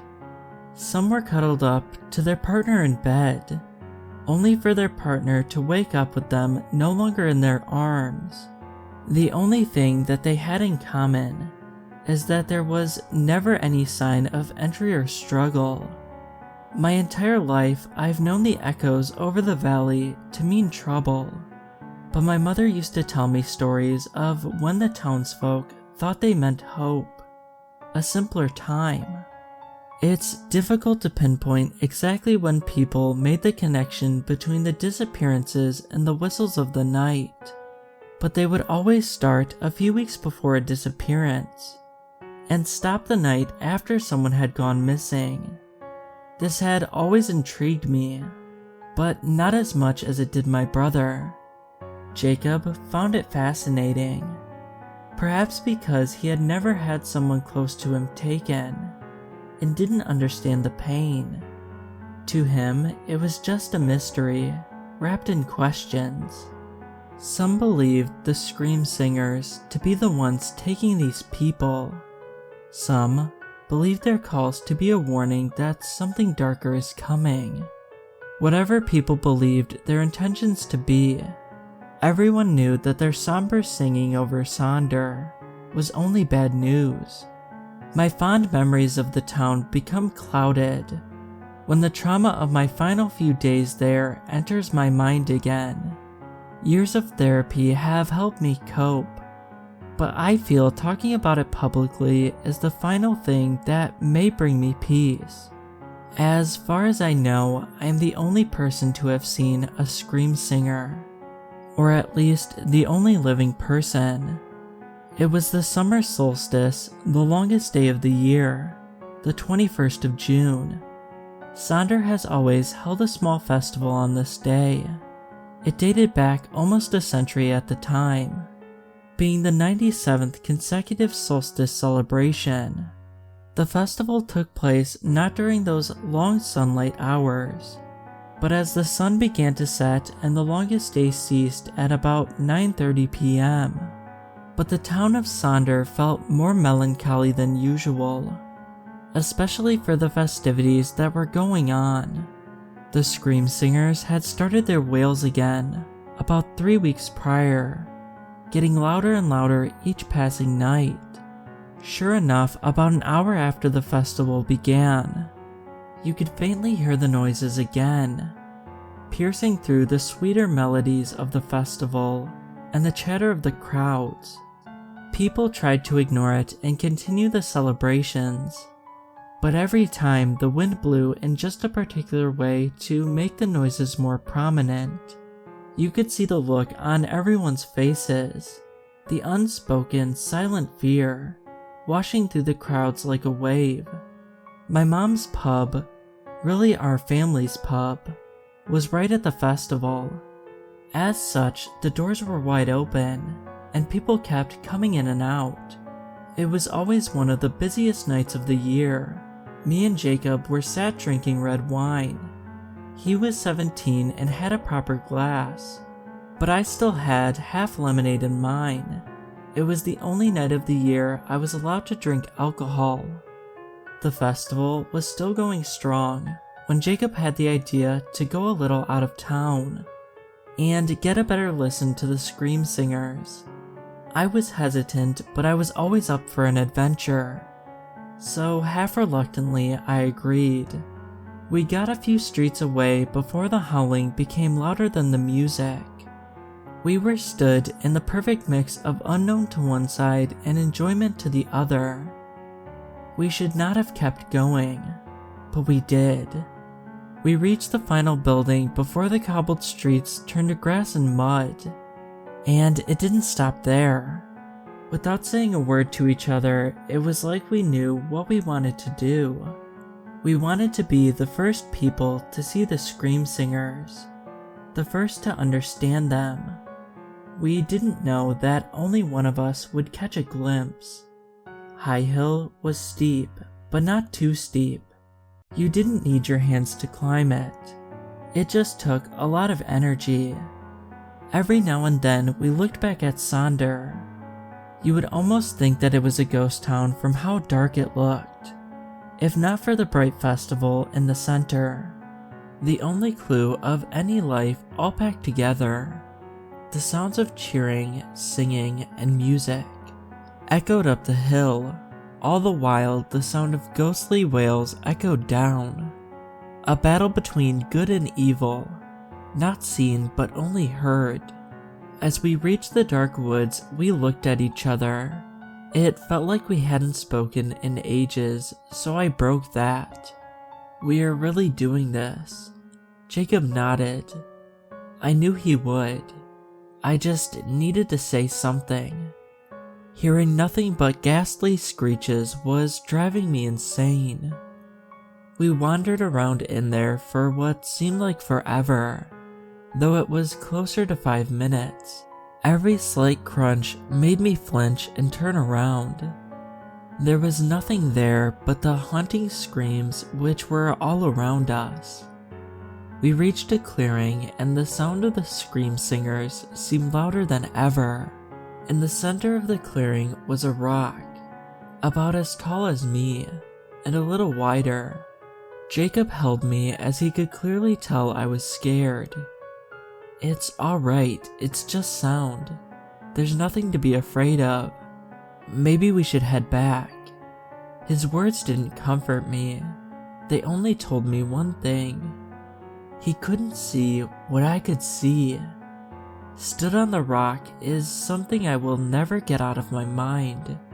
A tall gray figure about twice as tall as any human I'd ever seen. It had 2 arms but only 1 hand. The hand it had looked what I can only describe as twisted. Its fingers weaved together in a way that didn't make sense, and certainly wasn't natural. The shape of it was overall humanoid, but the proportions were all wrong. It had no eyes, at least not at first. I was terrified looking at this thing, but the moment my heart truly dropped was when the eyes appeared. They slowly came out of its skin. There was no evidence that this creature should even have eyes. There were no holes for them, but its face opened in a mesmerizingly disturbing way. I saw 2 eyes slowly come forward.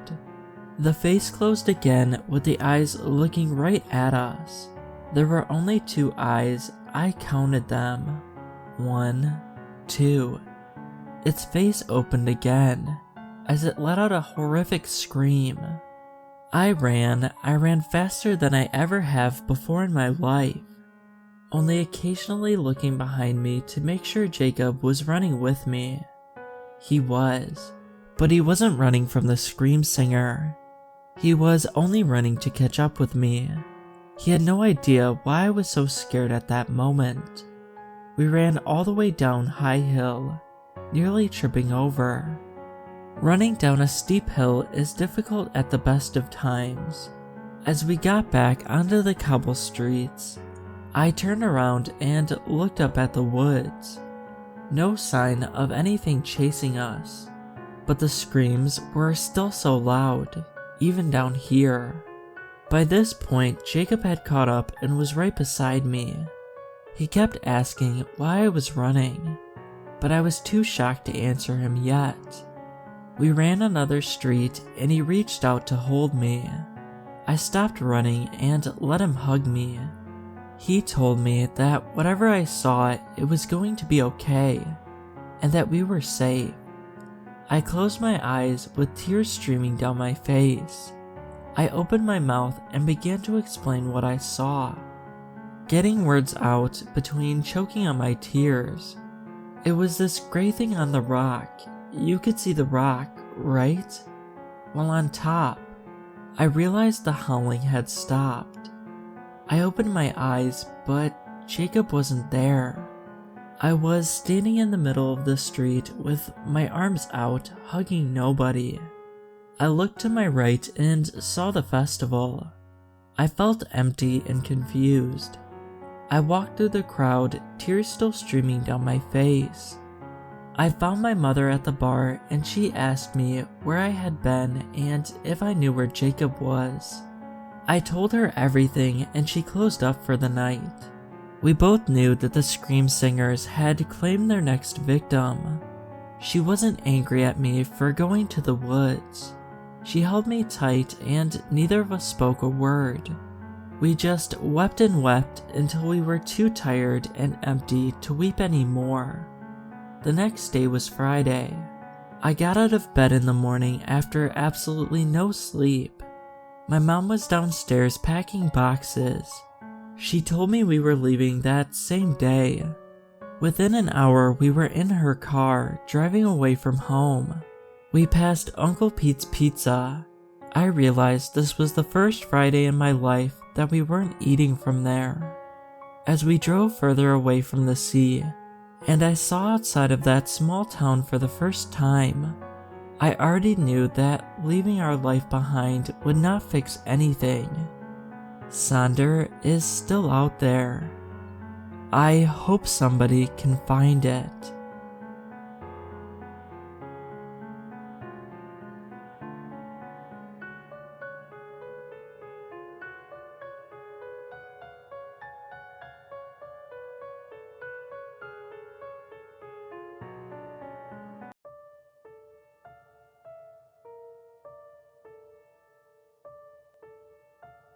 The past year has been complicated. I've done my best to get through it, but I started to feel the weight start to come down as the days got closer to the holidays. My mother passed away on Christmas last year. My father wasn't able to handle it. He left without a word, leaving his 16-year-old son enough money to live on, us expecting him to be back once he calmed down. But I've only seen him twice this year. My grandparents took over looking after me. They believed that my father would come around at some point. I agreed with them only to not shatter their hopes. I no longer saw that man as my father. No matter what he did, we would never be a family again, and I felt guilty for that. My uncle volunteered to look after me over Christmas. He rented a nice cabin. He wanted us to spend time together. My family figured being away from the city, surrounded by a beautiful winter landscape, might help my mental state over the holiday. They also thought being around my cousin around my age might give me some company. I again didn't bother to correct them that I didn't really care for my cousin. People called him the miracle baby. After years of trying, my aunt got pregnant with him, but it came at the cost of her life. He'd been born on Christmas Eve, and she died on Christmas. I saw how the holidays also affected my uncle, but my cousin didn't seem to carry any weight of his mother's death. I really only agreed to go on the trip to try to support my uncle now that I sort of understood his hardships around this time of year. I arrived later in the day. My uncle met me outside and helped me with my bags. The cabin felt cozy with a fire going in the living room. It had central heat, so the fire was mostly for show. He quickly took my bags up to the spare bedroom so I could go and see my cousin. He expected us to get along great that week. I found him sitting on the couch, Switch in hand with the volume nearly maxed out. I said hello, but did not get a response back. Soon my uncle came out with eggnog and cookies, doing his best to appear festive. Deep down, I saw how much effort he put into appearing happy for us. Why don't you two hook up the game to the TV and play together? The game can do that, right? My uncle offered. It's a single-player game, my cousin said, not breaking focus. His face fell, trying to think of a graceful way to carry the conversation. I quickly stood up to walk towards where my bags were placed. I have a handheld game too. We can chill on the couch together, I said, and that seemed to resolve the issue. I still played 3DS games. I saw no reason to upgrade when I could get games for pretty much nothing. I barely had time to play with school nowadays either way. When I came back to the living room, my uncle was in the kitchen getting dinner ready, and my cousin was kind enough to leave me 2 cookies and half a glass of eggnog. His behavior should have bothered me, but I found myself not caring in the slightest about him. My chest felt too full missing my mother to really care about his attitude. After dinner, I helped clean the dishes, then went to my room. I felt exhausted from being around people this time of year. I got into bed trying to fall asleep.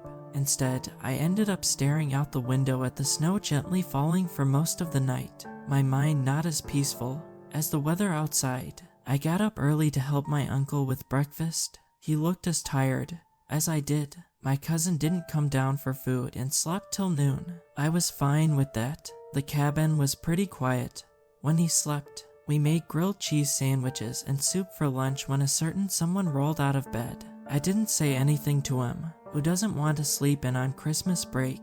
It's cold as hell in here, I heard from the other room, while I stayed in the kitchen finishing putting away dry dishes. The chores helped me take my mind off things, so I insisted on doing them. Kev, the heater is already on. Why don't you sit by the fire? My uncle replied, because the fire isn't started yet.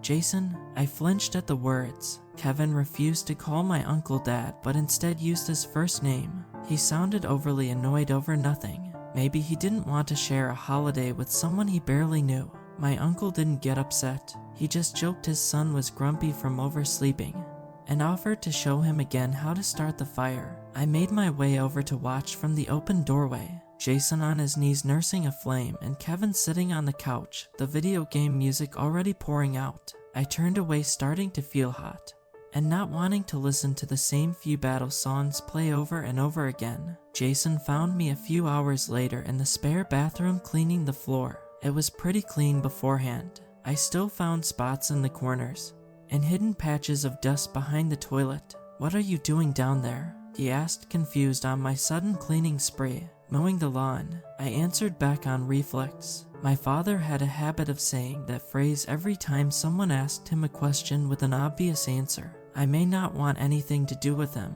but some of his quirks stayed with me. My uncle smiled and got down on the floor next to me. You don't have to do this. How about you and Kev hang out for a bit? Are there any new shows you want to talk about? I shook my head, not looking up from my work. I'm fine doing this. It relaxes me. I want to give him some space too. I bet he's not happy someone is invading his time off.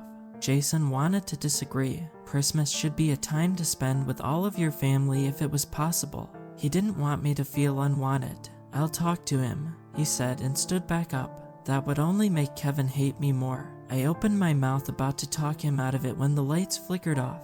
Jason was a calm person, and I've never seen him upset. He just tried the light switch a few times and shrugged, thinking at worst he needed to brave outside to start the generator. A knocking came from the door soon after we left the upstairs bathroom. It echoed through the cabin, and for some reason made my blood run cold. All the power of the cabin went out. For a second I thought the neighbors had the same issue, but it was far too soon for another person from a different cabin to be able to make it over here. Jason, the door, Kevin shouted from his spot on the couch between the knocks. I still heard his game's music, the sounds being overpowered by that knocking. My uncle started to walk down the stairs. I found myself reaching out, wanting to stop him for an unknown reason. Who knocks this many times? Honestly, I heard you the first time, Jason muttered as I followed behind him.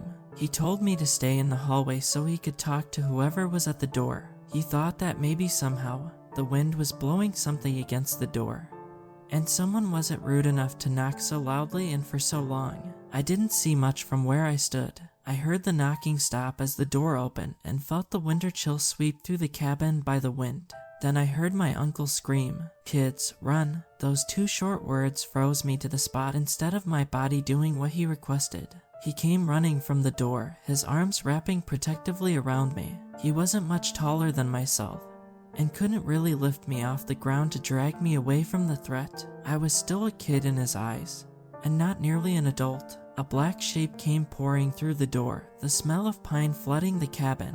Kevin came rushing over to see what the fuss was about. We were unable to do anything as the creature found its way inside the cabin. Branching fingers of black roots covered the front hallway, reaching up to the ceiling. They connected to what looked to be clothing of what walked inside, the face covered with a dome of more black roots.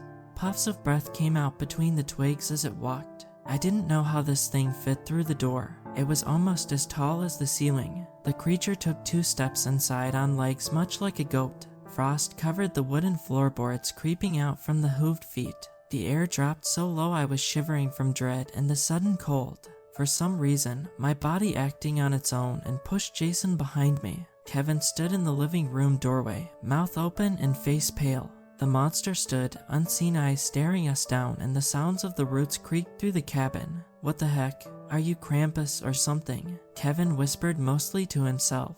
A laugh came from between the black roots sounding like cracking ice. A set of glowing eyes flickered to life in the darkness of that creature's face. It raised a set of gnarled hands tipped with claws almost in a greeting.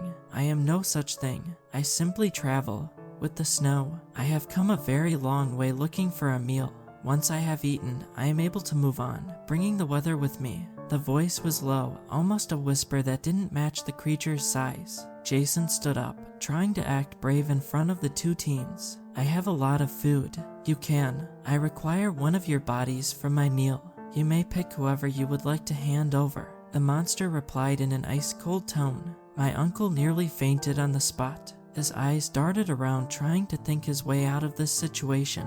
He refused to offer either of us up, and the only other option was himself.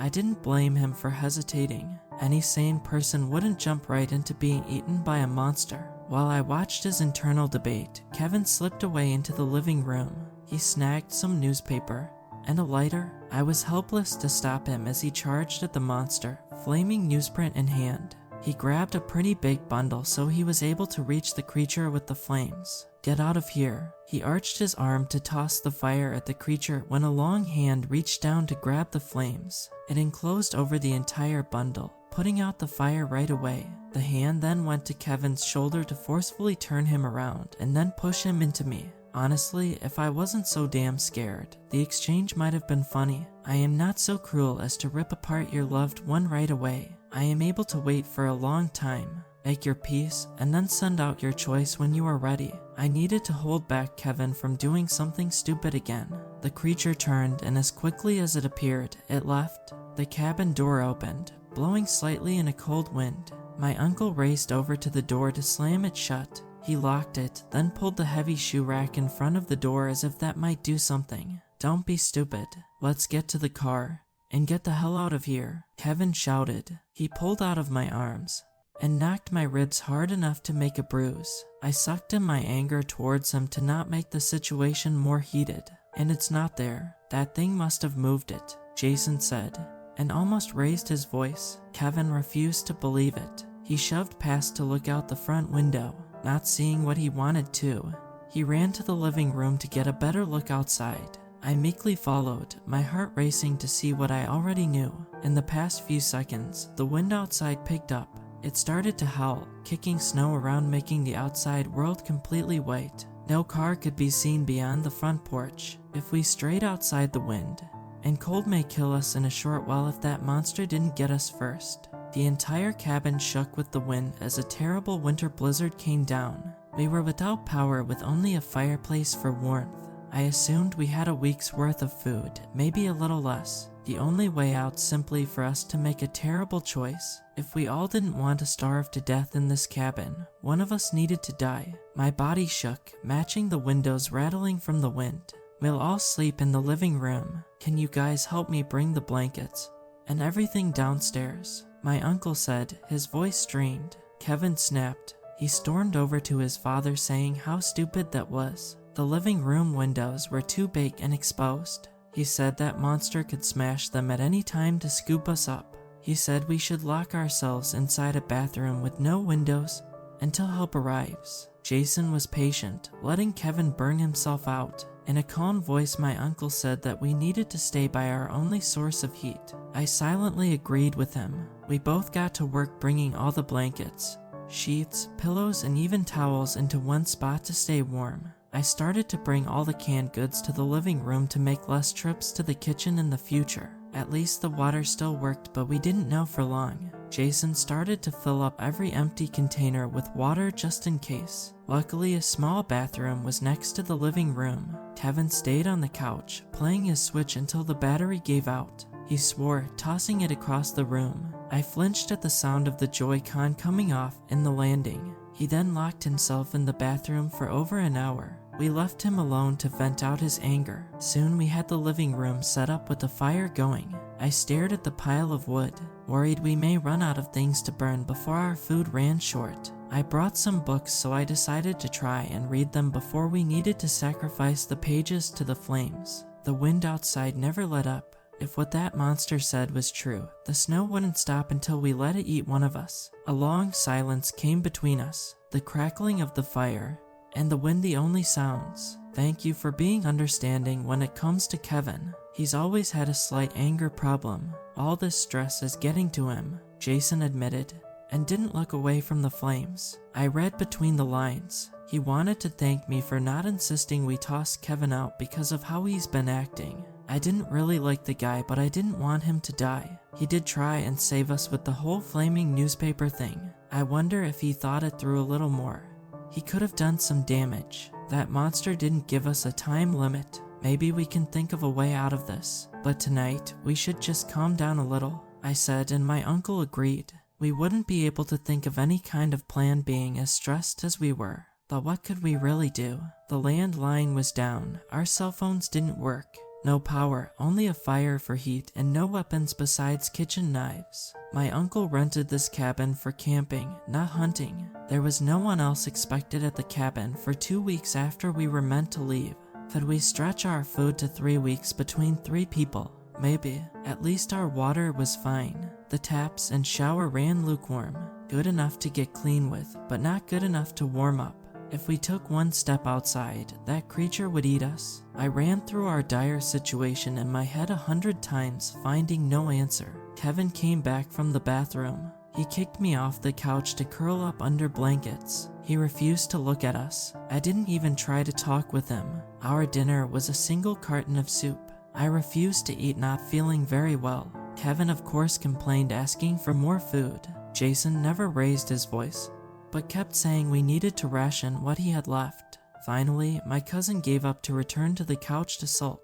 I brought the bowls and pot to the kitchen to wash. Jason followed behind to gather up all the wooden cutting boards, stirred spoons, and even knife block. He knew our firewood was going to run out within a few days. The rest was outside along the side of the cabin. He regretted not bringing in more beforehand. I glanced at the wooden kitchen table, wondering when we would need to start breaking it into pieces. With the snow outside, the night wasn't very dark. I could see easy enough in the gloom. The wind kept blowing, causing me to feel colder than I actually was. Jason wasn't able to sleep, but Kevin passed out on the couch, snoring away as the ones awake stared at the fire. The wooden knife block burned for at least 2 hours, then broke apart into embers. "Do you still miss her?" I asked, suddenly unaware of what made me say such a thing. My uncle looked over, a bit startled by the question. Soon his face tuned into a sad smile. He stared back at the flames, knowing this conversation would come up this week, but wasn't really sure of what to say. "I'll always miss her. Weirdly enough, you look more like her than Kevin does. But seeing both of you reminds me that she's not really gone. I don't think she'll ever be fully gone, you know? When we first got married, she hated the spare bedroom's paint color. I came home to see her repainting the room an ugly blue. I asked her what she was doing, and she answered back, mowing the lawn. A smile tugged at the corners of my mouth. My aunt died before I was born, and yet parts of her was passed down through genetics.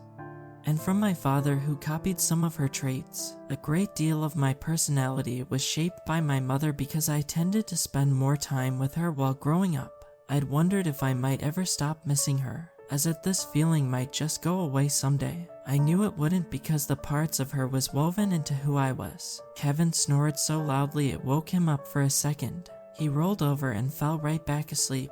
Jason and I almost laughed loud enough to wake him again. I found a bundle of blankets, ready to try and sleep for a few hours. I woke up first, finding the fire low. I got it going again, and heard Kevin waking up. He complained about the cold. I ignored him.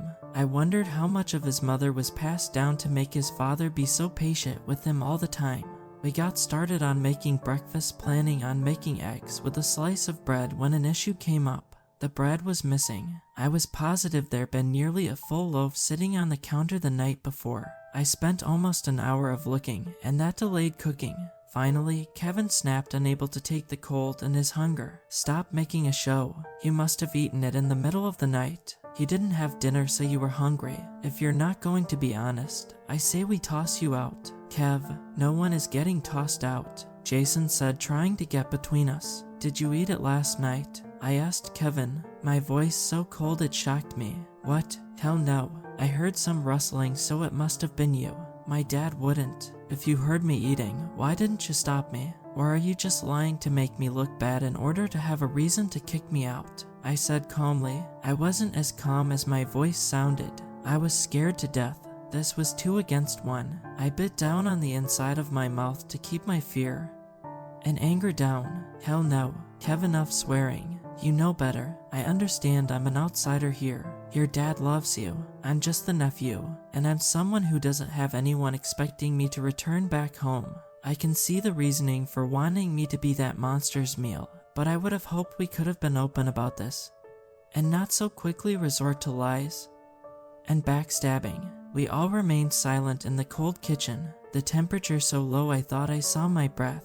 I wore 2 sweaters and 3 layers of socks, and still shook. I've never seen such a hot, angry hatred in someone's eyes before. Kevin gritted his teeth, his fists at his side ready to strike. His face turned red, and before his father could grab him, he came charging. "Are you calling me a damn liar? Are you?" His body knocked me to the ground, and I was smart enough to cover my face with my arms pressed together. He punched down as hard as he could, but he hit my forearms instead of my face. The attack only lasted a few seconds. Jason pulled Kevin off and got a few knocks to the cheek for his effort. The teenager pulled away, still red with anger. He charged back to the living room, leaving me breathing hard on the kitchen floor. Jason got down, shaken with his cheek turning red from the punch. In a few hours a bruise would appear in that spot. "Oh my God, I'm so sorry. He's never, not like this." He sounded so distraught it hurt my chest. I sat up shaken, but alright considering.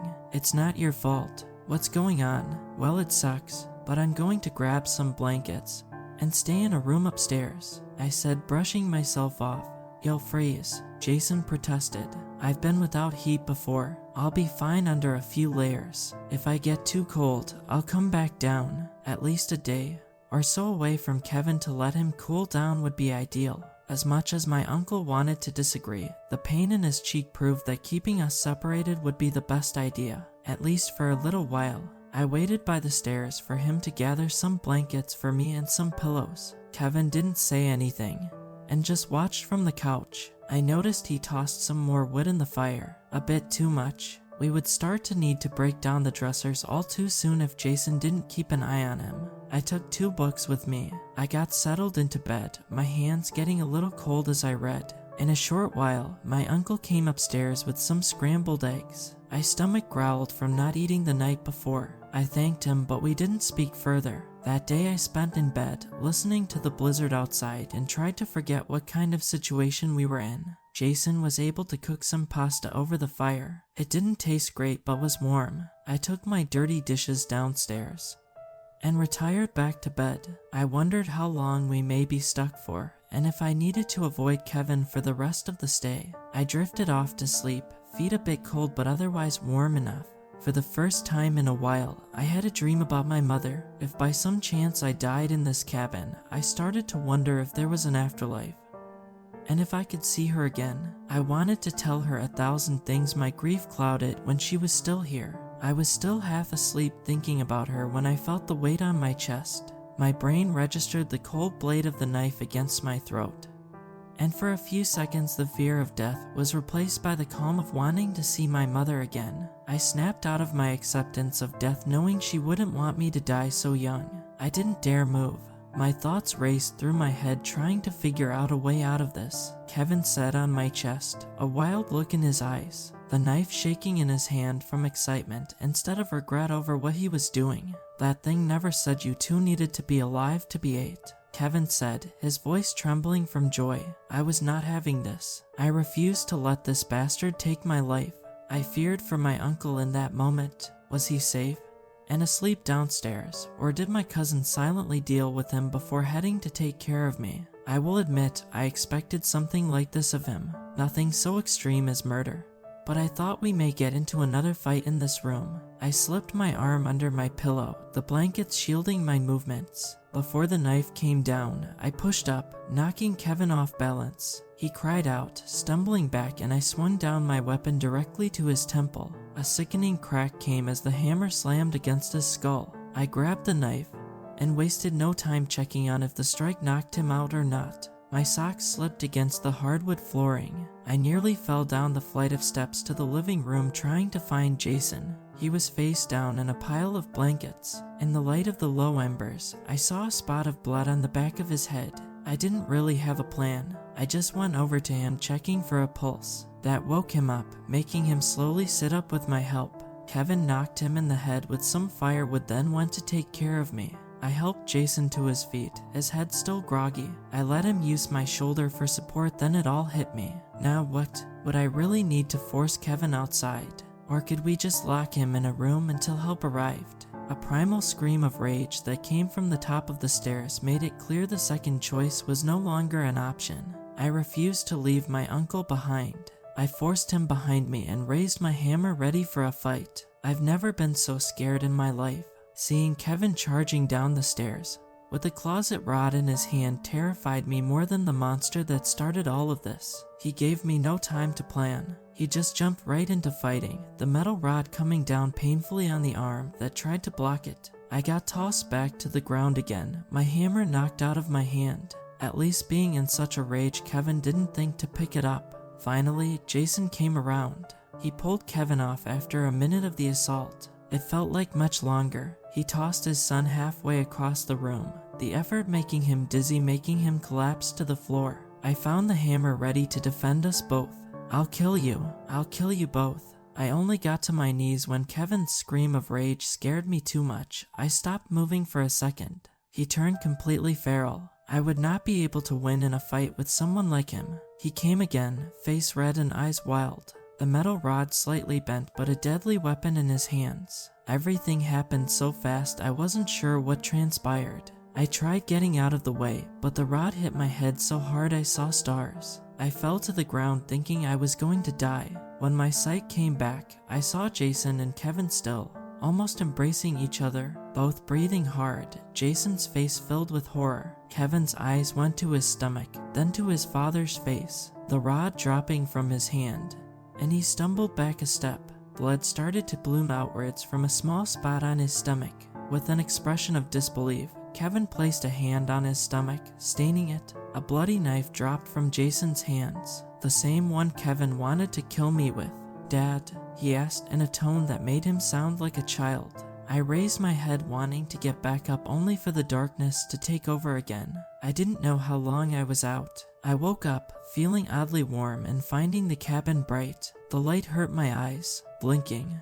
Pounding pain came to my head. I refused to give in. I sat up, trying to make sense of what happened. The lights were on. That meant we had power and heat again. That fact made my stomach drop to the floor, my body turning colder than it had been in the past few days. On shaking legs, I got up to follow the trail of blood leading to the front door. It looked as if someone was dragged along the hallway. The shoe rack pushed aside, and front door open, letting in the cold. My uncle stood, face white as the fallen snow outside. Tears came to my eyes. but I refused to let them take over. I stopped next to my uncle, his eyes wide and staring out into nothing. "Is Kevin?" I asked in a weak voice, unable to say the full question. I didn't want this. I didn't want to die. But I didn't want this, because my uncle loved his son. And I loved my uncle. He shouldn't need to suffer through another missing person in his life.